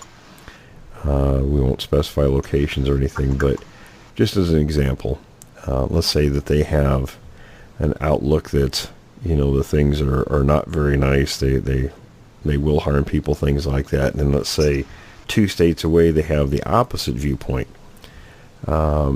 He said that it could be the tribe's experience with these things. In other words, historically they had a lot of contact, and this was the net result of those contacts. Could be a band, a particular group, a family, or even an individual's experience that could color the whole group's point of view of these things. You know what I mean? Yeah. Yeah. And so I thought that was very illuminating. That would make sense too, because you could also, within the same tribe, even within the same family, you could have 2 totally different, or 2 variations of an experience, and they would have 2 different interpretations. Yeah, and it depends on how everyone else who knows about it in that particular region, which side they would, believe or support. And I think a lot of it's, not just with Native folks, it's everybody. It's what their personal beliefs are on how they view the subject. Right, because Will, in your own case, your sister didn't believe you for a long time until she saw one too. No, she raked us over the coals pretty good until she had her own sighting. Yeah. That was a good story because, if I remember correctly, she kind of sheepishly drew you aside at a family reunion or something. Oh, no, I went up to visit him for Thanksgiving. This was back in the 90s. And when my brother-in-law went out of the room for something, went upstairs, she says, I got something I need to talk to you about. And she was very kind of reticent to pull this information out. In fact, I've talked to her. I wanted to do a recorded interview with her about that experience. And she'll do it, but I can't use her name. I can't use her voice or anything. I'll have to write it down and have somebody else read it. Oh, that's too bad. I was just going to say she'd be a good guest. I mean, she would be, let's face it, she's Will's sister, the founder of this organization. Well, my family's real big on privacy, so I understand that. Okay, sure. It took me a lot of years to really come out into the public and talk about things, because I used to be the same way. I was, enjoyed my privacy. I still do a great deal, but with this subject, I don't mind coming out and talking about it. Mm-hmm. Yeah, that's interesting. Do you ever, just out of curiosity, when you talk to her, does a subject ever come up, or? Once in a while. I mean, because they know I'm an author and have been on television and done, to do the show and a number of other things. So occasionally, something will come up in conversation. And the other thing is, these experiences, especially the visual experiences, have a way of sticking with you for life. They kind of linger. Especially hers. I actually think hers was more frightening than mine was. Oh, really? Now, do you mind sort of recounting hers a little bit? I mean, first of all, in my account, I walked in on this thing, I had a rifle, it didn't do anything, and I shot, and then the other one came and I left. Her experience, of course, she was of the opposite mindset. My brother-in-law said that they were doing something. They lived in an apartment a few miles from where I did, and him and some of his friends, I guess they had a neighbor that was kind of unruly, noisy, things like that. So I think they were doing a little payback one night. So my sister went and stayed the night with another of our sisters who lived just a few miles from where we grew up. And the boys, they were going to be in the apartment and kind of raise hell and stuff like that to, I guess, do whatever to this neighbor, whatever was going on. Right. So about 2:30, 3 o'clock in the morning, she, decided that she didn't want to spend the whole night. She wanted to go home. So, and I think my first niece, not my first niece, her first born, because I have 3 older sisters and they all have kids, so she's younger than me. She wasn't pregnant. I think she had my niece by then. But anyway, so she was on her way back to their home, their apartment, and she was going through the area where we grew up, and not too far from where I actually had my encounter. And back in those days, it was just there was a four-way intersection, and there was just a red flashing light. That was the only thing that was there. There was a street light on one corner. There was an old feed store, and I think it was closed at this time, so there was no business there. It was just an empty building. And across the street, it was an old house, but it was converted into a little store that a family owned. So that was all that was there. There was nothing except pastures and forest in the area other than that. So it was a pretty lonely stretch of road. And she was coming down, and she got to where the street light was. She was going to make a left turn, and this creature was on the shoulder of the road under the street light. And she drove really close to it, and it was kind of jumping up and down like it was very agitated. And wow, you can imagine the shock. And I think that was, in my perspective, it was a more frightening encounter than what I experienced. Yeah, it's very animated. Yeah, very much so. Wow. And how long did it take her to confide to you what happened? That was probably 1981, and I don't think she told me for at least 15 years. Oh, wow. Yeah. Wow. Oh, yeah. Yeah. So how about, I'm just curious about other family members. Are they on board with this, or how do they, you don't have to say if you don't want to. But. Yeah, there's a couple of them that we don't really talk to anymore. 2 of my sisters sort of left the family because they don't talk to anyone anymore. We don't know where they are, but the other 2 sisters, they it might come up passing in a conversation, but they're okay with it. Yeah. Well, I just wonder, because it's like you're, they've got to realize, you've been on TV shows and you published books, and I guess that's why it's okay, because they can say, well, their brother is, an author and done A, B, and C, instead of just being the local kook.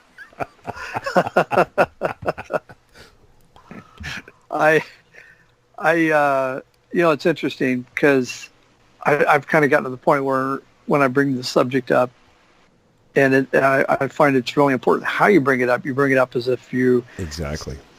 You're talking factual, and honestly, I got a lot of that from this program. Talking to you,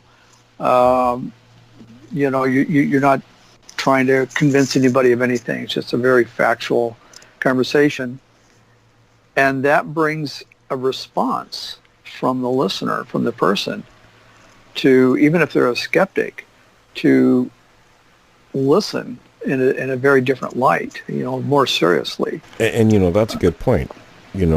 Myself and you fellas also, we're not out to convince people. We discuss things, we talk to guests, and for myself, I just talk about things that I have learned, over, in a few more years, it'll be 5 decades. So I would hope over that time you pick up a little bit of knowledge, and we use that in the course of these conversations. It does, and it absolutely comes through.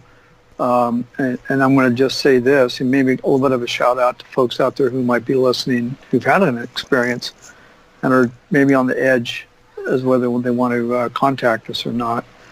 When I first communicated with you, it was through email, and I thought, there's no way I'm ever going to hear from this guy. I get that a lot from people. Well, yeah, that's just it. Don't take it personally, because it's not you personally. It is the filter, I think, that most people bring to not only this topic, but just in general.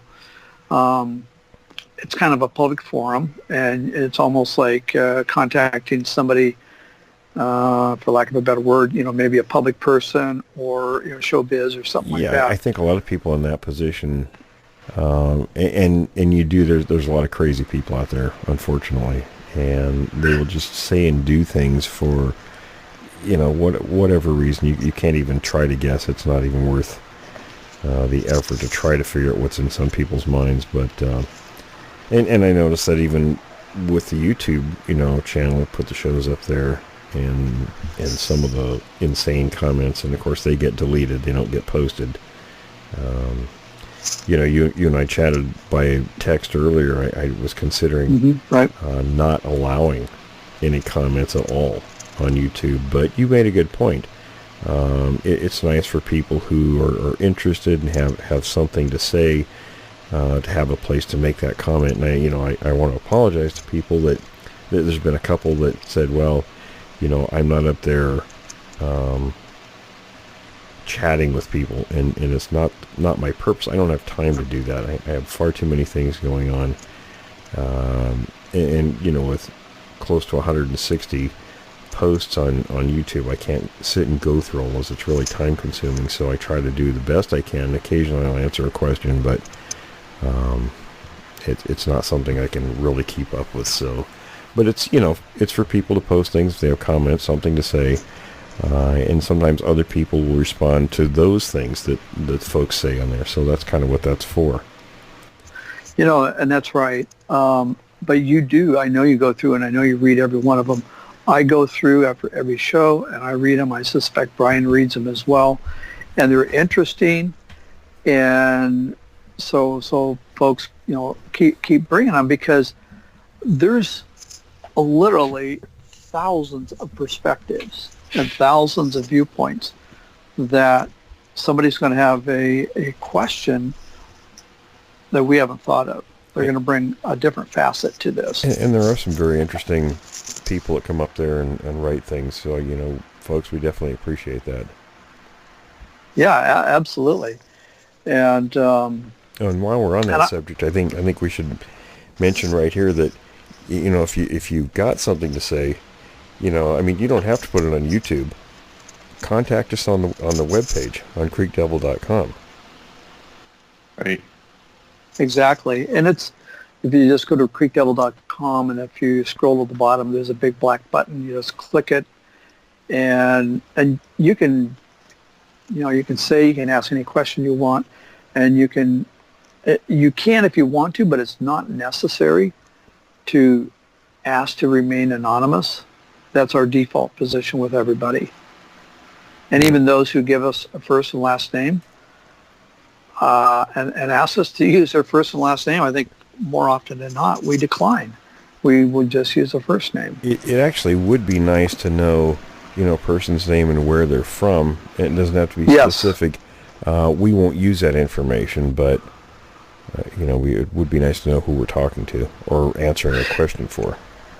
Yeah, and on top of that, I would just like to say, please do give us your first and last name. Tell us where you're from, and that way we can inform you if there's any activity in your area, because you might be interested in knowing that. Absolutely, and that's something we'd like to do on the webpage. So if you tell us your name, and like I said, it doesn't have to be specific. If you want to just say the state, that's fine, and we can post things up there. We get information of activity. And I'll give you for instance, I got a good friend of mine called me night before last, and his nephew had a sighting while hunting, and I'm waiting to hear back from the nephew, but it was a pretty interesting sounding encounter, somewhat aggressive. The person didn't believe in Sasquatches until that happened. He got screamed at and promptly got the heck out of the area. I do hope we hear from this person, and I would like to say that I'm going to go back and talk about when you Brian, and a guy named Troy. And so I hope Troy's listening. I'd love to hear from him again. I would too. The first time I called you guys, I was nervous, but here I'm talking to 4 people that I didn't have to jump over that hurdle of convincing you of what my experience was. I was treated respectfully, and you understood, because you all have that background. So again, just kind of a shout out to folks out there, if they want to get a hold of us, if they would like to be on the show and they had an experience. It's a real good feeling to be able to just kind of share it, and sometimes you're sort of unburdening. And to kind of go back to the question thing, and YouTube, a lot of folks will post things on YouTube. It would be better if you would send something on the website, because a lot of times we may not respond or even see the things on YouTube. Email us at the website, and we will definitely respond to comments or questions there, because Brian and Tom go through those all the time. Yeah, that's exactly right. And I have seen where people have been on the website where somebody's asked the question, or there have been people that have had encounters, and another viewer has directed them towards the website. Mm-hmm. So yeah, by all means, and here it is. It's questions@creekdevil.com. If you don't want to go to the website, just send us an email, questions@creekdevil.com, and we'll ask your question for you on the air. Just remember, the default position is we keep you anonymous. Right. And like I said, if you send something to the website, we will absolutely address it. YouTube is hit and miss at best. Yeah. Yeah. Hey, Will, I wanted to ask you about ex-military witnesses and so forth, because I know that we've had a lot of people from the military on in recent weeks. Yes. I know that you're obviously ex-military and everything, but how often is it that somebody from the military will have a sighting that gets reported to you? For a long time it wasn't many, but since I've like you mentioned, I've had quite a few people who've contacted me who are military or former military, and a lot of times it's because they know I'm a veteran. So, veterans, we all talk to each other. We all kind of speak the same language, and a lot of times it's just that bond. And I've been getting a lot more in the recent year or two. Yeah, that was my question, is that because of your own experience, does that lead more people to have greater confidence in trusting you to talk to? It's a comfort zone, because, all of us who worn a uniform, and Tom, you know what I'm talking about, we know what each other has been through. We kind of know, we're known quantities to each other for the most part. And I think it's just it's a little bit more comfortable to talk to someone else who's been in uniform, because you sort of you've had shared experiences. Maybe not the exact same place and time, but there's a lot of similarities. Yeah. Yeah, and you know what to expect. Yeah, in general, I think they make for more trustworthy witnesses, basically. For the most part, sure. Yeah. And a lot of the witnesses, and Brian, you and I have talked about this, so many of the witnesses that have contacted us that are not military, but people that are outdoor enthusiasts. Maybe they've spent a lot of time outdoors. Maybe they spent just a little bit of time outdoors. And I just want to, I can't say this strongly enough, that there sometimes is a perception that they're undereducated. And that is simply not true. They are highly educated in their field, which would be the outdoors, and we value that. And that brings up something that that Todd, our friend up north here, and I were talking about just the other day. It's something I've done a lot of, is hiking around Mount Rainier and other regions with my buddies. And he said that a lot of his friends do a lot of hiking. And apparently there's a lot of stuff that goes on in the hiking community that they never talk about. So if anyone, are hikers out there and you've had an encounter with a Sasquatch, by all means, get in touch with us. I'm glad you brought that up, because my brother sends me links from, one of the hiking forums. I'm not sure I'm going to bring it up just yet. I'll talk to you after the show and see if it's appropriate to do that. But there is one of the largest hiking forums, and you do get comments. My brother routinely sends these to me, and they're very interesting. So within that community, it's the same community as any other community. You've got the believers and the non-believers, and all the different personality types. Sure.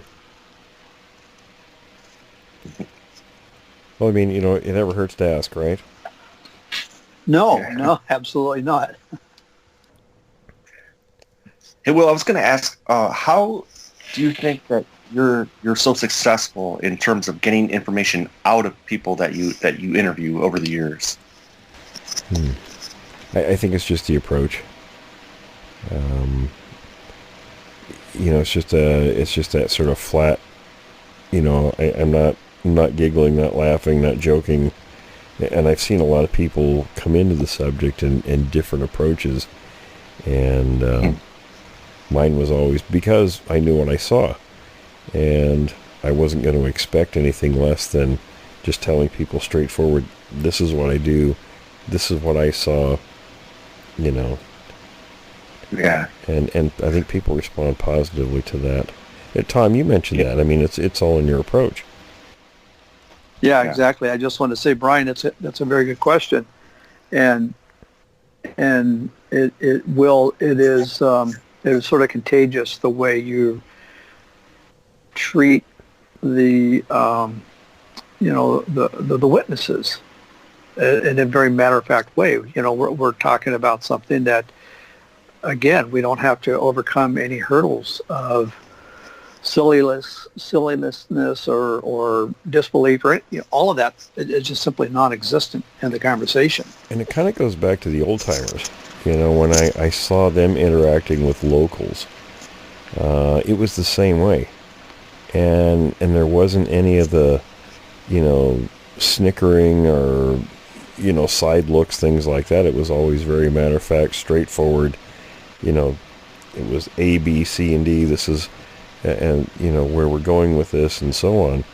And I thought it just sort of it felt comfortable, seeing it in action like that. So I didn't see any. I didn't even think about it in terms of approach. It was just sort of automatic when I saw them do that, and I figured, well, that's the way to conduct yourself.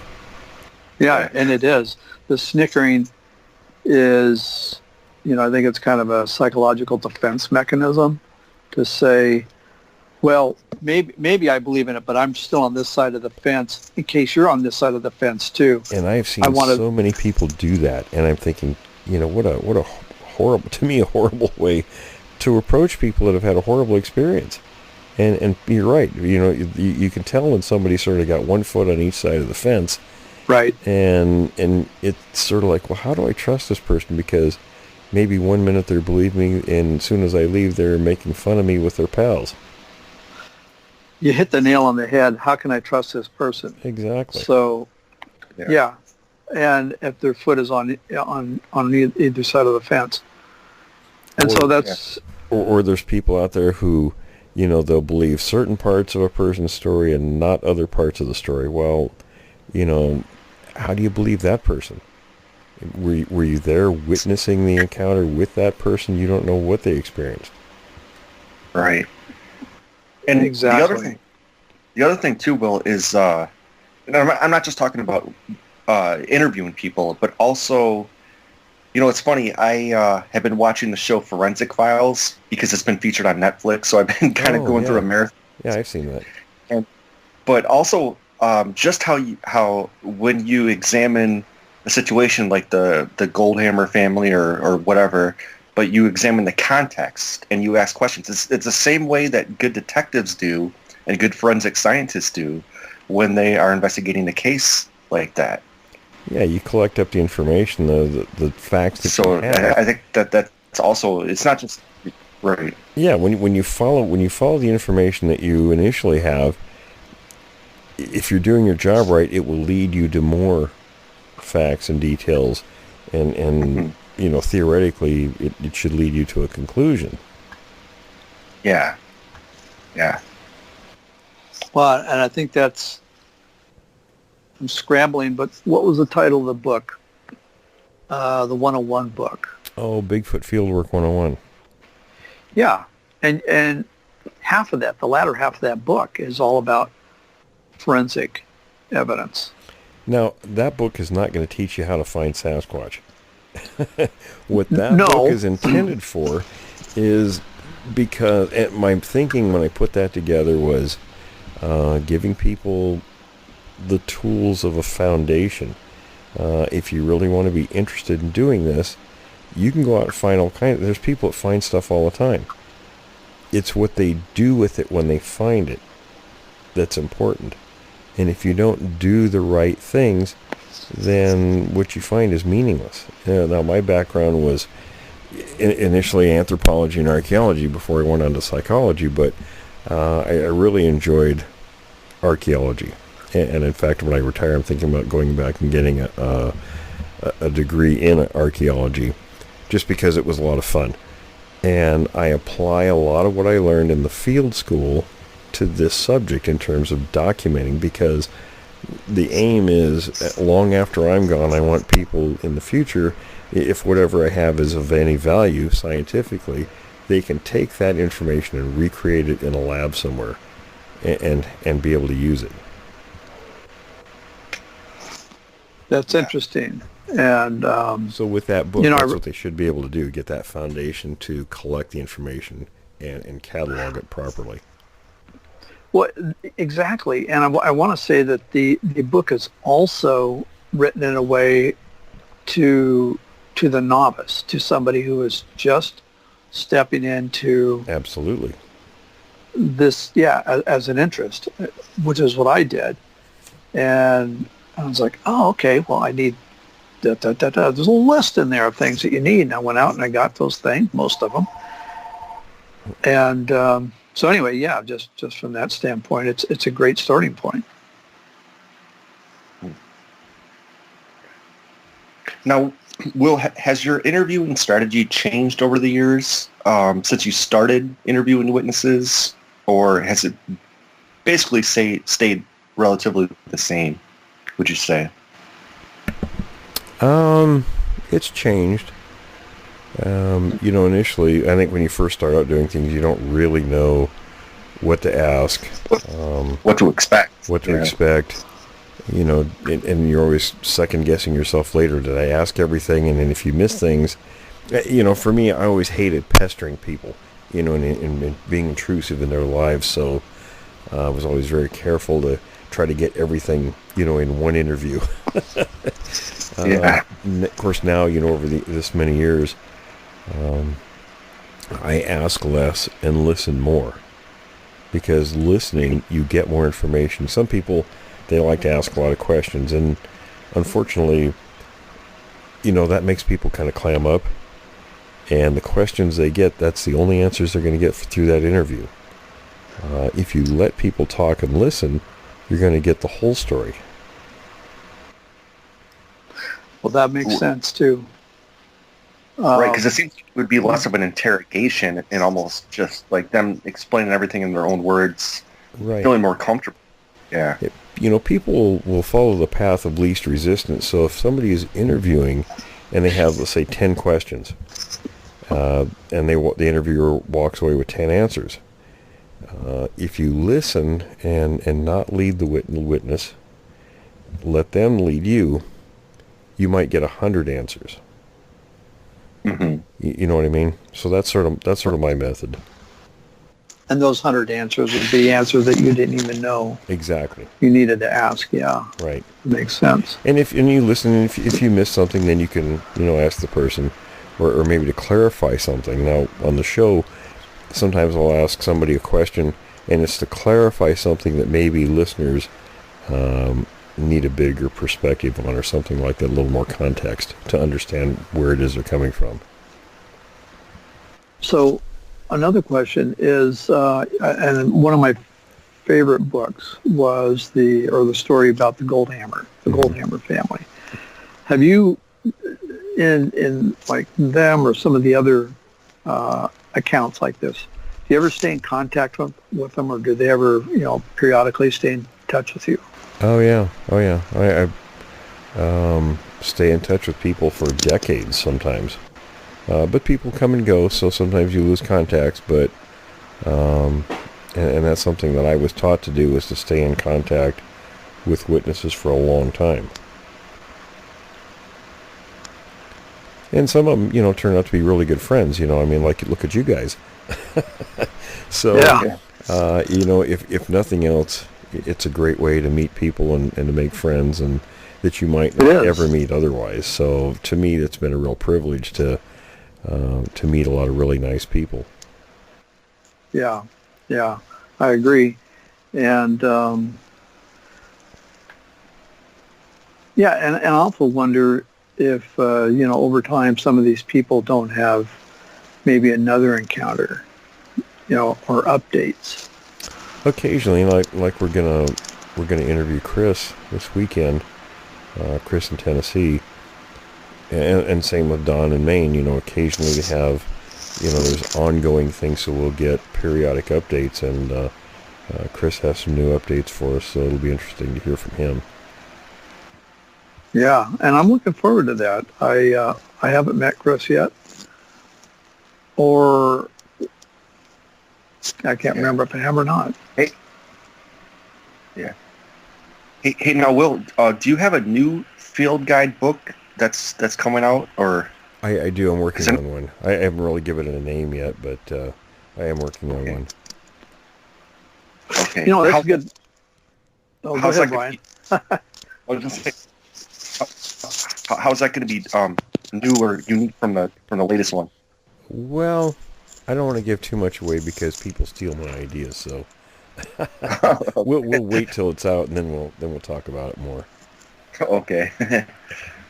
And I'm not sure when it's going to be finished. I've been kind of burning the candle at 3 different ends, it seems like, here the past couple of weeks. So I'll get it done as soon as I can. It's not going to be real long, but it's going to be informative. Right. And that's the important thing, is accurate, good information. And it is a guide. It's not a full book. It's just a guide. I am working on a 3rd volume of the Witness of the Unknown books. So if anybody has encounters that they've had, and want to, write it out in an email or a letter, and send it to me, if they don't mind my publishing it, I would appreciate all the stories I can get. Mm-hmm. Yeah, and that's a good question for some of the guests that we've had on, over the last weeks and months, if we could include them, because every single one of those is just absolutely phenomenal. Those stories are just, they stand on their own merits. Mm-hmm. Yeah. Well, we're getting down on time. Oh, go ahead, Brian. Go ahead. We still got a few minutes. Oh, yeah, just to kind of switch topics a little bit. But I know that we've talked before about the show Finding Bigfoot or Not Finding Bigfoot. Right. But one of the interesting things that I just saw this article that was talking about how the Animal Planet is owned by the Discovery Channel. Yes. Okay, and this Discovery Channel has a reputation for being really, really good, scientific, objective, and everything. And this article was kind of pointing out the fact that a show like Finding Bigfoot, because it's so ridiculous, it's so stupid, that in a way it's kind of hurting the Discovery Channel's reputation. And I'm just curious what you think about that. Yeah, I definitely think it could, because Discovery, it is a good channel. They do produce a lot of good shows. There was a point a few years back they were interested in having a show with me in it. Of course, we won't go into the details of that, but someone else shot that down, and I wasn't aware of what was going on at the time. But I think we could do a really good show, if they were interested in doing one. We have a few ideas, but I think they could do it. There could be a much better show done on the subject. Yeah, it makes me wonder. I mean, I don't know what the ratings are for finding Bigfoot, but I suppose maybe they're, I guess, good enough to get another season, I think. But I think they're done now. Oh, are they? Yeah, Okay. yeah. I think they've it's kind of exhausted. It's would that be called a mercy killing? Well, and Brian, this. I mean, you're an English teacher, and you've specialized, or you certainly have done a lot of script writing and screenwriting, and you understand that there's a formula, and the formula was the same, that's understandable each episode, and it's just the details were unique for each show. But and I can't badmouth the guys. I mean, if obviously they got paid to do this, so okay, well, you can't hold it against them. They had to have known that going into the woods with a entourage and lights and cameras and all that, you're not going to. Hunters don't do that. You're not going to catch a deer. I don't think they cared.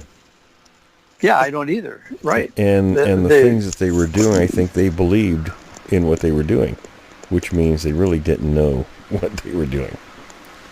Yeah. Yeah, it just seemed like a big money grab that, like I said, I mean, it may hurt the reputation of Discovery Channel, but I'm sure they'll bounce back, and, they, for the most part, they have quality programming. But, yes, they do. Yeah. But this is kind of funny. Well, anything else, fellas, or what do you think? I guess not for tonight. So. Yeah, I'm good. Yeah. Okay. It's a good conversation tonight. Well, we'll chat a bit when we're done here, and then folks, stay tuned for this third segment.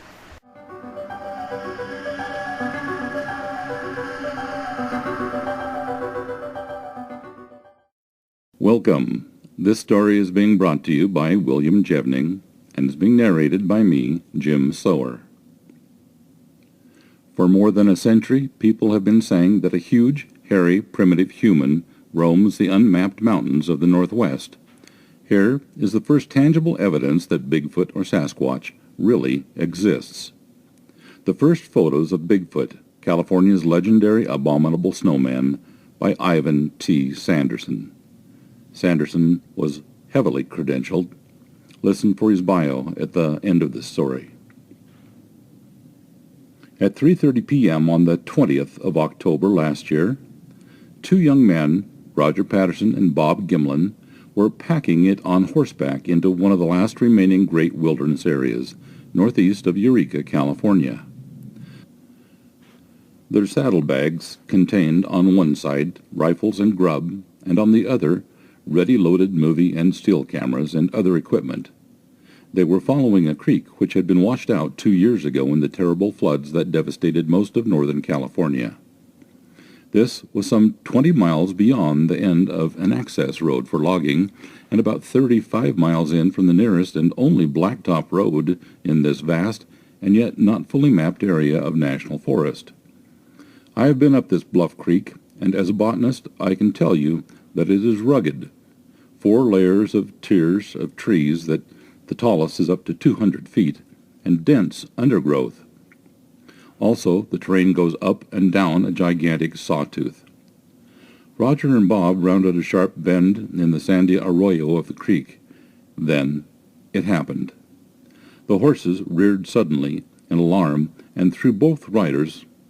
Luckily, Roger fell off to the right and, being an experienced horseman, disengaged himself and grabbed his camera. Why? Because he had spotted what had turned their horses into mad broncos. At about 100 feet ahead, and on the other side of the creek bed, there was a huge, hairy creature that walked like a man. The way Roger described it to me would not, I am afraid, make much sense to you, but then Roger had been hunting this sort of creature for many years. What he actually said was, "Gosh darn it, Ivan, right there was a Bigfoot, and for pity's sake, she was a female. Just wait till you see the film." Roger is a Northwesterner, and he does not waste words, but what he does say, I listen to. This is what he told me.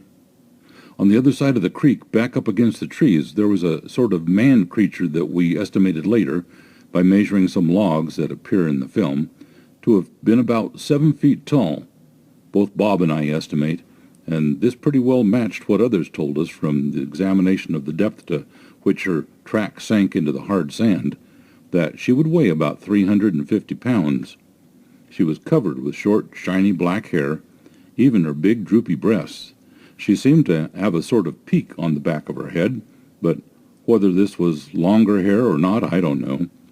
Anyhow, hair came right down her forehead to meet her eyebrows, if she had any, and it came right up to her just under her cheekbones. Oh, and get this, she had no neck. What I mean is, the bottom of her head just seemed to broaden out onto and into her wide, muscular shoulders. I don't think you'll see it in the film, but she walked like a big man in no hurry, and the soles of her feet were definitely light in color. This last bit got me, as I have seen really black-skinned Melanesians with pale pink palms and soles. I don't want to sound facetious, but this whole thing gets hairier and hairier, as you will see in a moment. Roger did something then that I have never known any professional photographers to do. Even if his camera was loaded with the right film, he had the cap lens off, the thing was set to the right f-stop, and so on. He started running, hand-holding his Kodak 16mm loaded with Kodachrome film, trying to focus on this creature. What he got was just about what any amateur would get in such circumstances, but then he got a real break. As Roger put it, she was just swinging along as the first part of my film shows, but all of a sudden, she just stopped dead and looked around at me. She wasn't scared a bit. Fact is, I don't think she was scared of me, and the only thing I can think of is that the clicking of my camera was new to her. "Okay," I said, "tell me this, Roger. The hunting season was on, wasn't it?" "You're darn shooting right it was," Bob Gimlin chimed in. "And out that way, anything moving with fur on it is liable to get shot. But actually, there just aren't any hunters way up there. 20 miles beyond the only road, known as the Bluff Creek Access, could it be that Mrs. Bigfoot knew all about guns but was puzzled by the whirring of a small movie camera? And another thing, everybody who says they have been close to one of these creatures or has found one of their beds has stressed the ghastly, nauseating stink they exude and leave behind. Was this what really scared the horses? Or did the horses scare the adorable woodsman, which is my name for the lady?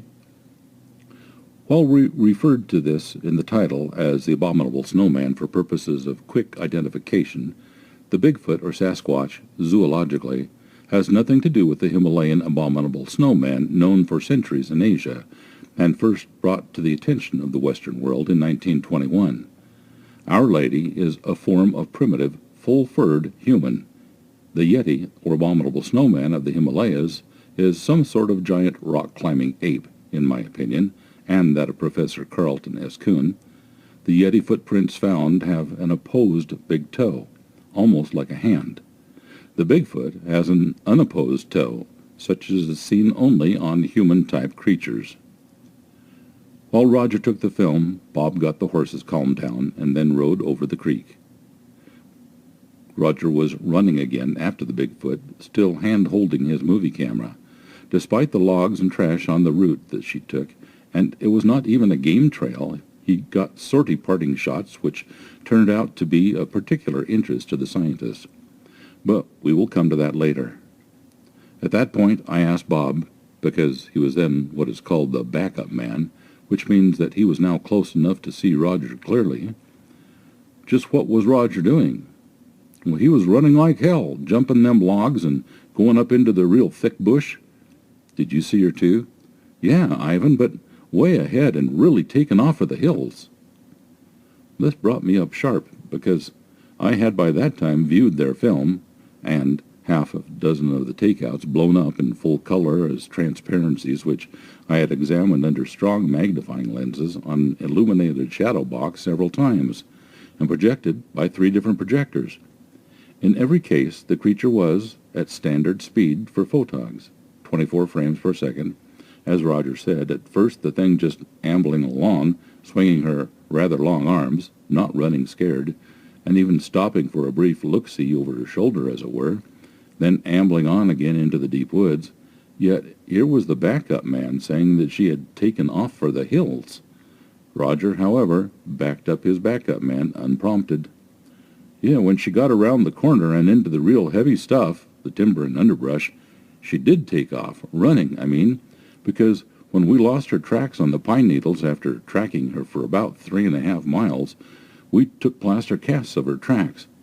Now, down by the creek, in the sand, where we first spotted her, her stride was from 40 to 42 inches from the back of the heel to the left side to the back of the right heel ahead. But when she got really going, she left tracks that measured 65 inches from back heel to back heel. Man, she was running just like you and I do. Why she? I asked Roger. Well, Ivan, let's run that film through again, and you tell me, as a trained zoologist, if that thing has pendulous breasts or not. Well, we ran the film again, slowly, and we had a stop and hold device on the projector by which we can hold any frame without fear of burning it. This we did, and so help me, there are definitely large pendant breasts fully covered with short black hair. No ape or monkey is known to have any such development of the female mammary glands. Human beings, on the other hand, do, frequently. Roger Patterson and Bob Gimlin actually had nothing much more to add. They presented us, both newsmen and scientists, with this film for appraisal. We viewed it, and our findings follow. But for my money, these young men, after 6 years of sensible effort, have turned up with the first bit of possibly concrete evidence for something that, however fantastic it may sound, has been going on for years, both in this country and Canada, and a lot of other places in the world, like Russia, for instance. So let me get down to a proper analysis from both a scientific and a journalistic point of view. Before I do this, however, I want to say that in this day of technology, anything can be a hoax. But elaborate hoaxes cost a lot of money, and if they are to fool scientists and the like, they also require plenty of knowledge. Anyway, here's what we did to verify and check it out. I've known Roger Patterson by correspondence for about 6 years, he tells me, and this flatters the hell out of me that he got interested in this business from reading a book that I published in 1961, entitled Snowman, Legend Come to Life, which was a compendium of all that I had been able to find in published form on this subject up to that date. I myself have been researching it since 1930. During this work, I found that the British had first become cognizant of the matter in Asia in 1921, and quite by mistake. However, as I went back in history, I discovered that just such hairy, primitive, non-tribalized, human-like creatures have been reported by scholars of various cultures and in literature for centuries from almost all over the world. Thus, what Roger Patterson and Bob Gimlin achieved is not just an isolated incident. It fits a pattern, and precisely. But what happened next? Well, these young men had the sense to get their film carefully processed, under guard, a copy made, and the original locked up in a vault so that it could not be scratched, stolen, or destroyed. Then they went to the one group of people who really know about faking things, especially like King Kong, ape men, and other phony monsters, namely Universal Pictures in Hollywood. There they met Dale Sheets, head of the documentary film department, and top technicians in what is called the special effects department, who are the men who have actually made such things for the movies. They asked the technicians, in effect, "Look at this strip of film, fellows, and then tell us if you could produce that for us." No, the experts answered. "Maybe if you allotted a couple of $1,000,000 we could try, but we'd have to invent a whole new set of artificial muscles, get a gorilla skin, and train an actor to walk like that. It might be done, but offhand, we'd say it would be nearly impossible." So then, Bob and Roger applied to various groups of American scientists out west.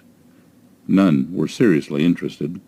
There were, however, 2 Canadians who had also been looking into this matter in their country, where the creatures have been named Sasquatches. These Canadians, Mr. John Green, a newspaper publisher of Harrison Lakes, British Columbia, and René de Hinden, originally a Swiss mountaineer, but for the past 2 decades a government forestry officer for the Canadian government, flew down to Yakima, Washington, and invited Roger, Bob, and Roger's brother-in-law, Al de Atley, to come up to British Columbia and give a group of scientists there a showing. They did, in Vancouver. At this meeting there were, in addition to Dr. Ian McTaggart Cowan, Dean of Graduate Studies at the University of British Columbia, who is the province's leading zoologist, a dozen or so scientists, including Don Abbott, an anthropologist with the Provincial Museum in Victoria. Most of the scientists admitted in print that, though they had come to the meeting skeptics, they had left somewhat shaken. Here's how they stated their reactions to the Vancouver province next day. Dr. McTaggart Cowan summed up the more cautious opinions when he said, "The more a thing deviates from the known, the better the proof of its existence must be." Don Abbott spoke for the dozen or so scientists who appeared remarkably close to being convinced. "It is about as hard to believe the film is faked as it is to admit that such a creature really lives. If there's a chance to follow up scientifically, my curiosity is built to the point where I'd want to go along with it. Like most scientists, however, I am not ready to put my reputation on the line until something concrete shows up, something like bones or a skull." Frank Beebe, well-known Vancouver naturalist and Provincial Museum illustrator, commented, "I'm not convinced, but I think the film is genuine. And if I were out in the mountains and I saw a thing like this one, I wouldn't shoot it. I'd be too afraid of how human it would look under the fur." From a scientific standpoint, one of the hardest facts to go against is that there is no evidence anywhere in the Western Hemisphere of primate, ape, monkey, evolution, and the creature in the film is definitely a primate. Beebe's objection, however, was typical of those given by other experts who ventured out of their own specialties to comment. Since I know something about primates and about geography, I brought this matter to the attention of Dr. Joseph T. Raitt, who happens to be the chief geographer of the U.S. Coast and Geodetic Survey. His statement appears in detail elsewhere in this magazine, but I may sum it up here by saying that the distinguished Dr. Raitt, whose doctorate, by the way, is in human ecology, responded in effect bunk to this last objection. One leading American weekly appeared to have been sufficiently impressed by the film to fly Roger, Bob, and Al with their film and outtakes from the same blown-up to New York to hear their story straight. Armed with the film and these statements, the 3 landed in New York and gave me a buzz. I was with them in 2 hours, and then the jazz began. Every time we called upon anybody, we were asked for further confirmation. It was not easy, but we got it, step by step. But after a week of spending other people's money, the boys, as I call them, though they are all married and fathers, got a really rude, flat, and, in my opinion, senseless turn-down. So that's why the story I'm writing is in these pages. The boys have not asked anybody for a single cent for what they've got. All they wanted was to be reimbursed for their out-of-pocket expenses. This has been done. For the rest, they need sufficient funds to mount a properly equipped but trained small group to go into this or another wilderness area for a full year to stage a real hunt for a Bigfoot, captured alive or on film, or else at least for a skull or other physical evidence. The most common question asked me about these Bigfoot of California and the similar Sasquatches of Canada is, why has nobody ever seen one?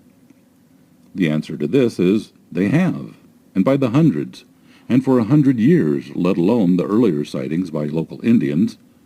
One is even alleged to have been captured on the Trans-Canada Railroad's tracks in 1884, to have been examined by medical men and held in captivity for some time. It was even mentioned in official dispatches to the Crown by the then colonial governor of British Columbia. Further, I personally took an extended trip in 1959 to the west, covering just about every area from Alaska to California and even the Canadian Northwest Territories, interviewing several dozen people who said they had encountered these creatures. All of my findings up to 1961 went into my book, mentioned earlier. Since then, however, further reports have continued to stream in at a minimum of once a month. Meantime, 8 groups that I know of went into the field, apart from Roger Patterson and Bob Gimlin, and I know the last have several scores of interviews on tape with other witnesses. What is more, none other than Dr. Vladimir Martok, Associate Professor of Anthropology at the University of Calgary, Alberta, made 2 trips to the same area and assessed the current reports 2 years ago. The next most common question from non-zoologists, that is usually, why, if there are so many of these big creatures running around, haven't we ever found a single bone of one? My answer is simply to go and ask any game warden, real woodsman, or professional animal collector if he has ever found the dead body or even a bone of any wild animal, except along roads, of course, or if killed by man. I never have, in 40 years, in 5 continents. No, nature takes care of her own, and damned fast, too. But there is another point here. These creatures are apparently not even tribalized. In fact, they seem to be lone hunters or gatherers, forming only small family parties that break up as soon as the youngsters can get along on their own. Unlike the next stage up the ladder to people, they do not seem to bury their dead. If they did, we might have stumbled across their ritual burial grounds, even in caves, though such are rarities, where they are reported to live. Then there is another very prevalent notion. Almost everybody except zoologists, and even many of them, seems to believe that no big, new animals could still remain undiscovered. This is a complete fallacy. First, despite all the howls about our population explosion, more than half of the land surface of the earth has not yet been mapped or, for the most part, even penetrated. Further, the world's second bulkiest land animal, Cotton's wide-lipped rhinoceros, was not found until 1910, and the forest giraffe, or okapi, until 1911, and the giant sable antelope until 1929. Then there's the copri, the second largest ox, found in Indochina in 1956, and, of course, the coelacanth fish in 1938, thought to have been extinct for some 70 million years. I might add that 2 herds, numbering 400 and 300 head respectively, of forest bison, believed to have existed in not too pure a form in only one national park in Canada, turned up in 1960 only 80 miles from the new road going to Great Bear Lake. The Komodo dragon, which is the largest known reptile, wasn't discovered until 1912. The mountain gorilla, an ape species peculiar to Africa, was a native legend for centuries, just like Bigfoot and the Abominable Snowman, but he wasn't established as a real creature by scientists until 1901. The other most asked question comes from the zoologists and professional anthropologists. It is really twofold. How could such a creature be in the North American continent? Because not one single bone or tooth of any true monkey, as opposed to the South American monkeys, which are quite different, and much less an ape, has ever been found here. This is true, but then the same people turn right around and state that our Bigfoot, the Oma, and Sasquatches are hominids, meaning on the human branch of our old family tree. This I find to be completely ridiculous and totally unscientific. Let me explain.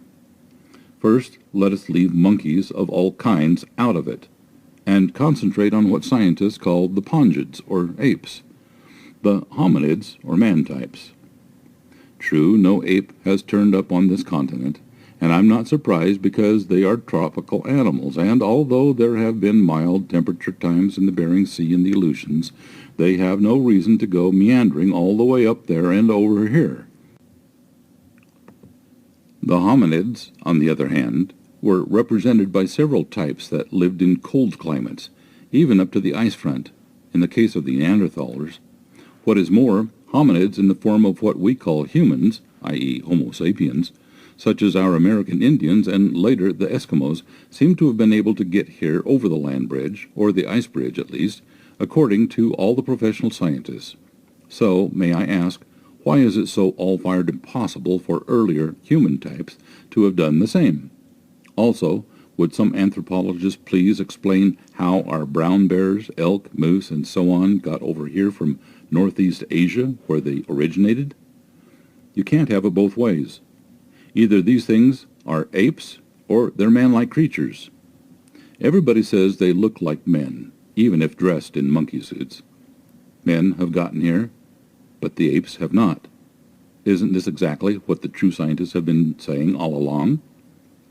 Bob and Roger feel that these creatures are definitely human, or at least what scientists call hominid. They may be the last of their race or subspecies, or other species of us people, and Bob and Roger want them conserved, or at least given a chance. Above all, they don't want mobs armed with high-powered automatic rifles barging in by the thousands and driving the already overworked and understaffed sheriffs, local and state police out of their minds. Another point. The Minister of Recreation for the Canadian Cabinet, Mr. Kenneth Kirian, has expressed sincere interest in these efforts. So also has our Secretary of the Interior, the Honorable Stuart Udall. The conservation angle to all this is serious enough, but there are other angles that we will not get into at this time. Now comes the end of the story. The leading news media, but not the working press, I should stress, treated this whole thing as an uproarious joke. But one of our leading picture magazines showed genuine interest and arranged for the films and outtakes to be shown to representatives of the departments of zoology and anthropology at the American Museum of Natural History. Once again, as in Canada, the press wire services were on hand, but were informed, in closed session, I am told, by these experts that the whole thing was nothing but a colossal hoax. The exact expression used by their spokesperson being, as reported to me, not kosher. And the reason is alleged to have been simply that such a creature as depicted was impossible. The use of this term, in this case, seemed to imply that while considered a hoax, it was short of a fraud, but if the creature depicted is impossible, then, for my money, it can only be a man-made thing and thus an outright fraudulent design. I have failed to receive any suggestions for a third alternative. This is manifestly a most unsatisfactory situation. Furthermore, their verdict pronounced upon the pictures was handed down so fast that no time could have been given for a proper, thorough, and truly scientific examination of the pictures to have been made. Finally, the existence of such a creature is not impossible. So we, Argosy that is, decided to do something practical.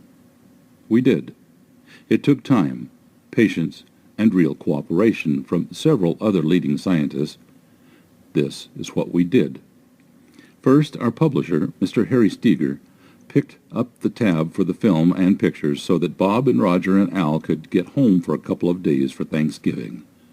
Next, I and my friend and partner, Desmond Slattery, drove down to Washington, D.C., where we set up a showing of the film and outtakes and blow-ups of all kinds. Then Argosy editor Milt Macklin flew down with the film, and brought his son Jason along, since he is a budding photographer, and an electronics wizard as well, in that he ran 2 tape recordings at different speeds for 5 solid hours. We then assembled the following persons. 1. Mr. N.O. Wood, Jr., Director of Management Operations for the U.S. Department of Interior, representing the Honorable Secretary of that Department, Stuart Udall, on his written request to us. 2. Dr. A. Joseph Raitt, Chief Geographer, U.S. Coast and Geodetic Survey, currently of the U.S. Department of Commerce, also a human ecologist. 3. Dr. John R. Napier, Doctor of Science, Director of Primate Biology Program, the Smithsonian Institution, world-known expert on human, ape, and monkey musculature movement and the anatomy of their hands and feet. 4. Dr. Vladimir Martok, Associate Professor of Archaeology in the University of Calgary, Alberta, Canada. 5. Dr. Alan Bryan, Professor of Anthropology at the University of Alberta, Edmonton, Canada. Also present were several of us on the other side of the fence. Let me call them the journalists or newsboys or whatever you want. In addition to Des Slattery and Milt Macklin and myself, there was present Tom Allen, currently writer and editor on the editorial staff of the National Geographic Society. Tom has been a working newsman all his life. For 7 years, a feature writer and editor of the Sunday New York Daily News, and then managing editor of Chilton Books in Philadelphia. During a 4-hour session, the films and stills were shown, examined under high magnification, challenged, questioned, argued about, and studied. The scientists did not agree on all points. They did not even all see exactly the same details in the often hard-to-read blow-ups. But after careful scrutiny over a period of hours, not one voiced the suspicion that there was a vague possibility that someone with enormous funds, a strange, undecipherable motivation, a disregard for life and limb, and an enormous knowledge of anatomy, physiology, photography, and human psychology might have been clever enough to set up a hoax good enough to fool the top experts in their field.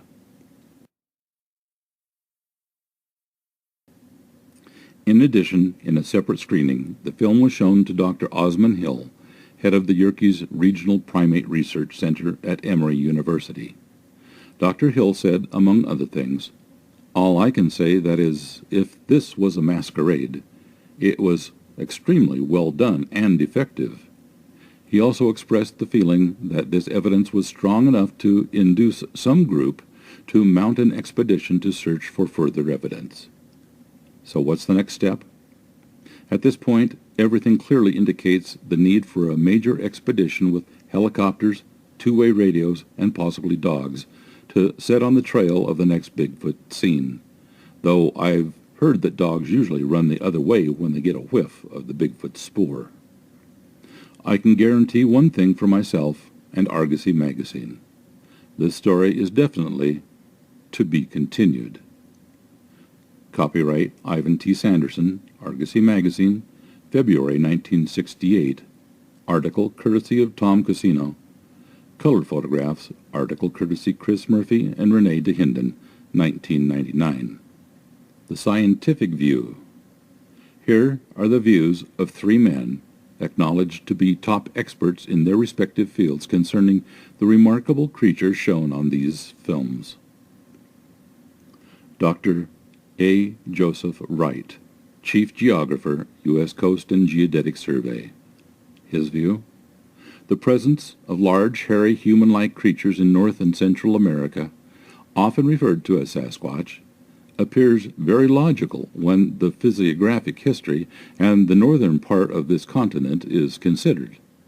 The statement often made that monkey-like creatures were never developed in Northern America may easily be discounted, for these creatures are more human-like than ape-like, and they apparently migrated here, rather than representing the product of indigenous evolution. The recent physiographic history of the polar edges of the North America reveals that the land migration of these creatures from Asia to America is a distinct and logical possibility. The compelling reason for this distinct possibility is that a land bridge between Asia and North America is known to have existed several times within the last 1,000,000 years, at various intervals during the Pleistocene or Ice Age.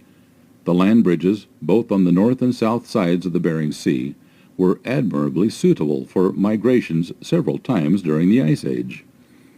It appears then that these hairy, human-like creatures, sometimes called Sasquatch, could easily have migrated to North America at several times during the Ice Age.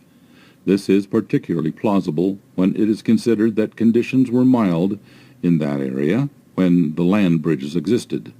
These creatures could have then found conditions along the way similar to their Asian mountain habitat and could naturally have migrated across the bridges. Dr. John R. Napier, Director of Primate Biology Program, Smithsonian Institution. His view? First, I observed nothing that on scientific grounds would point conclusively to a hoax. I am satisfied that the walk of the creature shown in the film was consistent with the biped striding gait of man, except in the action of the feet, which were not visible. I have two reservations that are both subjective. First, the slow cadence of the walk and the fluidity of the bodily movements, particularly the arms, struck me as exaggerated, almost self-conscious in comparison with modern man. Second, my impression was that the subject was male, in spite of the contrary evidence of heavy pendulous breasts. The body, the appearance of the high crest on top of the skull is unknown in man, but given a creature is heavily built as the subject, such a biomechanical adaptation to an exclusively fibrous raw vegetable diet is not impossible. The presence of this crest, which occurs only in male non-human primates such as the gorilla and the orangutan, tends to strengthen my belief that this creature is a male.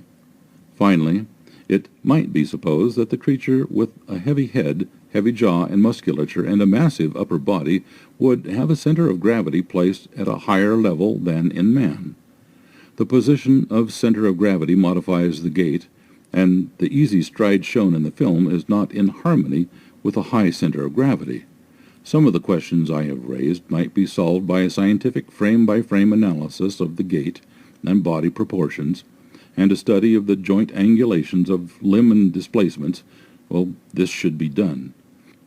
The opinions I have expressed on this remarkable film are those of an expert witness, rather than a member of a jury. And Dr. Osman Hill, Director of Yerkes Regional Primate Research Center, Emory University. His view?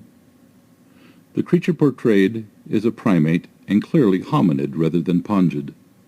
Its erect attitude in locomotion, the gait, stride, and manner of that locomotion, as well as the relative proportions of pelvic to pectoral limb, are all manifestly human, together with the great development of the mammary glands. This does not, of course, preclude the possibility that it is indeed a Homo sapiens masquerading as a hairy giant. All I can say at this stage is that if this was a masquerade, it was extremely well done and effective. Without tangible evidence in the form of skeletal parts, a cast of the dentition, or similar physical material, I cannot pronounce beyond this group. However, the most interesting evidence they have so painstakingly produced should serve to stimulate the formation of a truly scientific expedition to the area, with the object of obtaining the required physical data.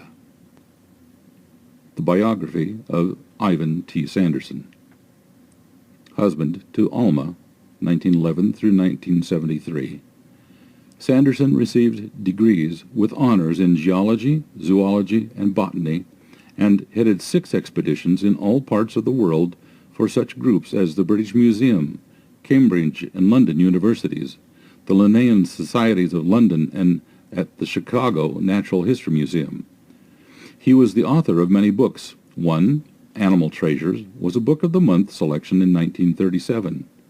Others include The Hairy Primitives of Ancient Europe, 1967, Caribbean Treasure, Animals Nobody Knows, Living Treasure, Animal Tales, How to Know American Mammals, The Monkey Kingdom, and Living Mammals of the World, The Abominable Snowman, Legend Come to Life, written in 1961, and countless articles for various publications and Argosy magazine, where he was science editor.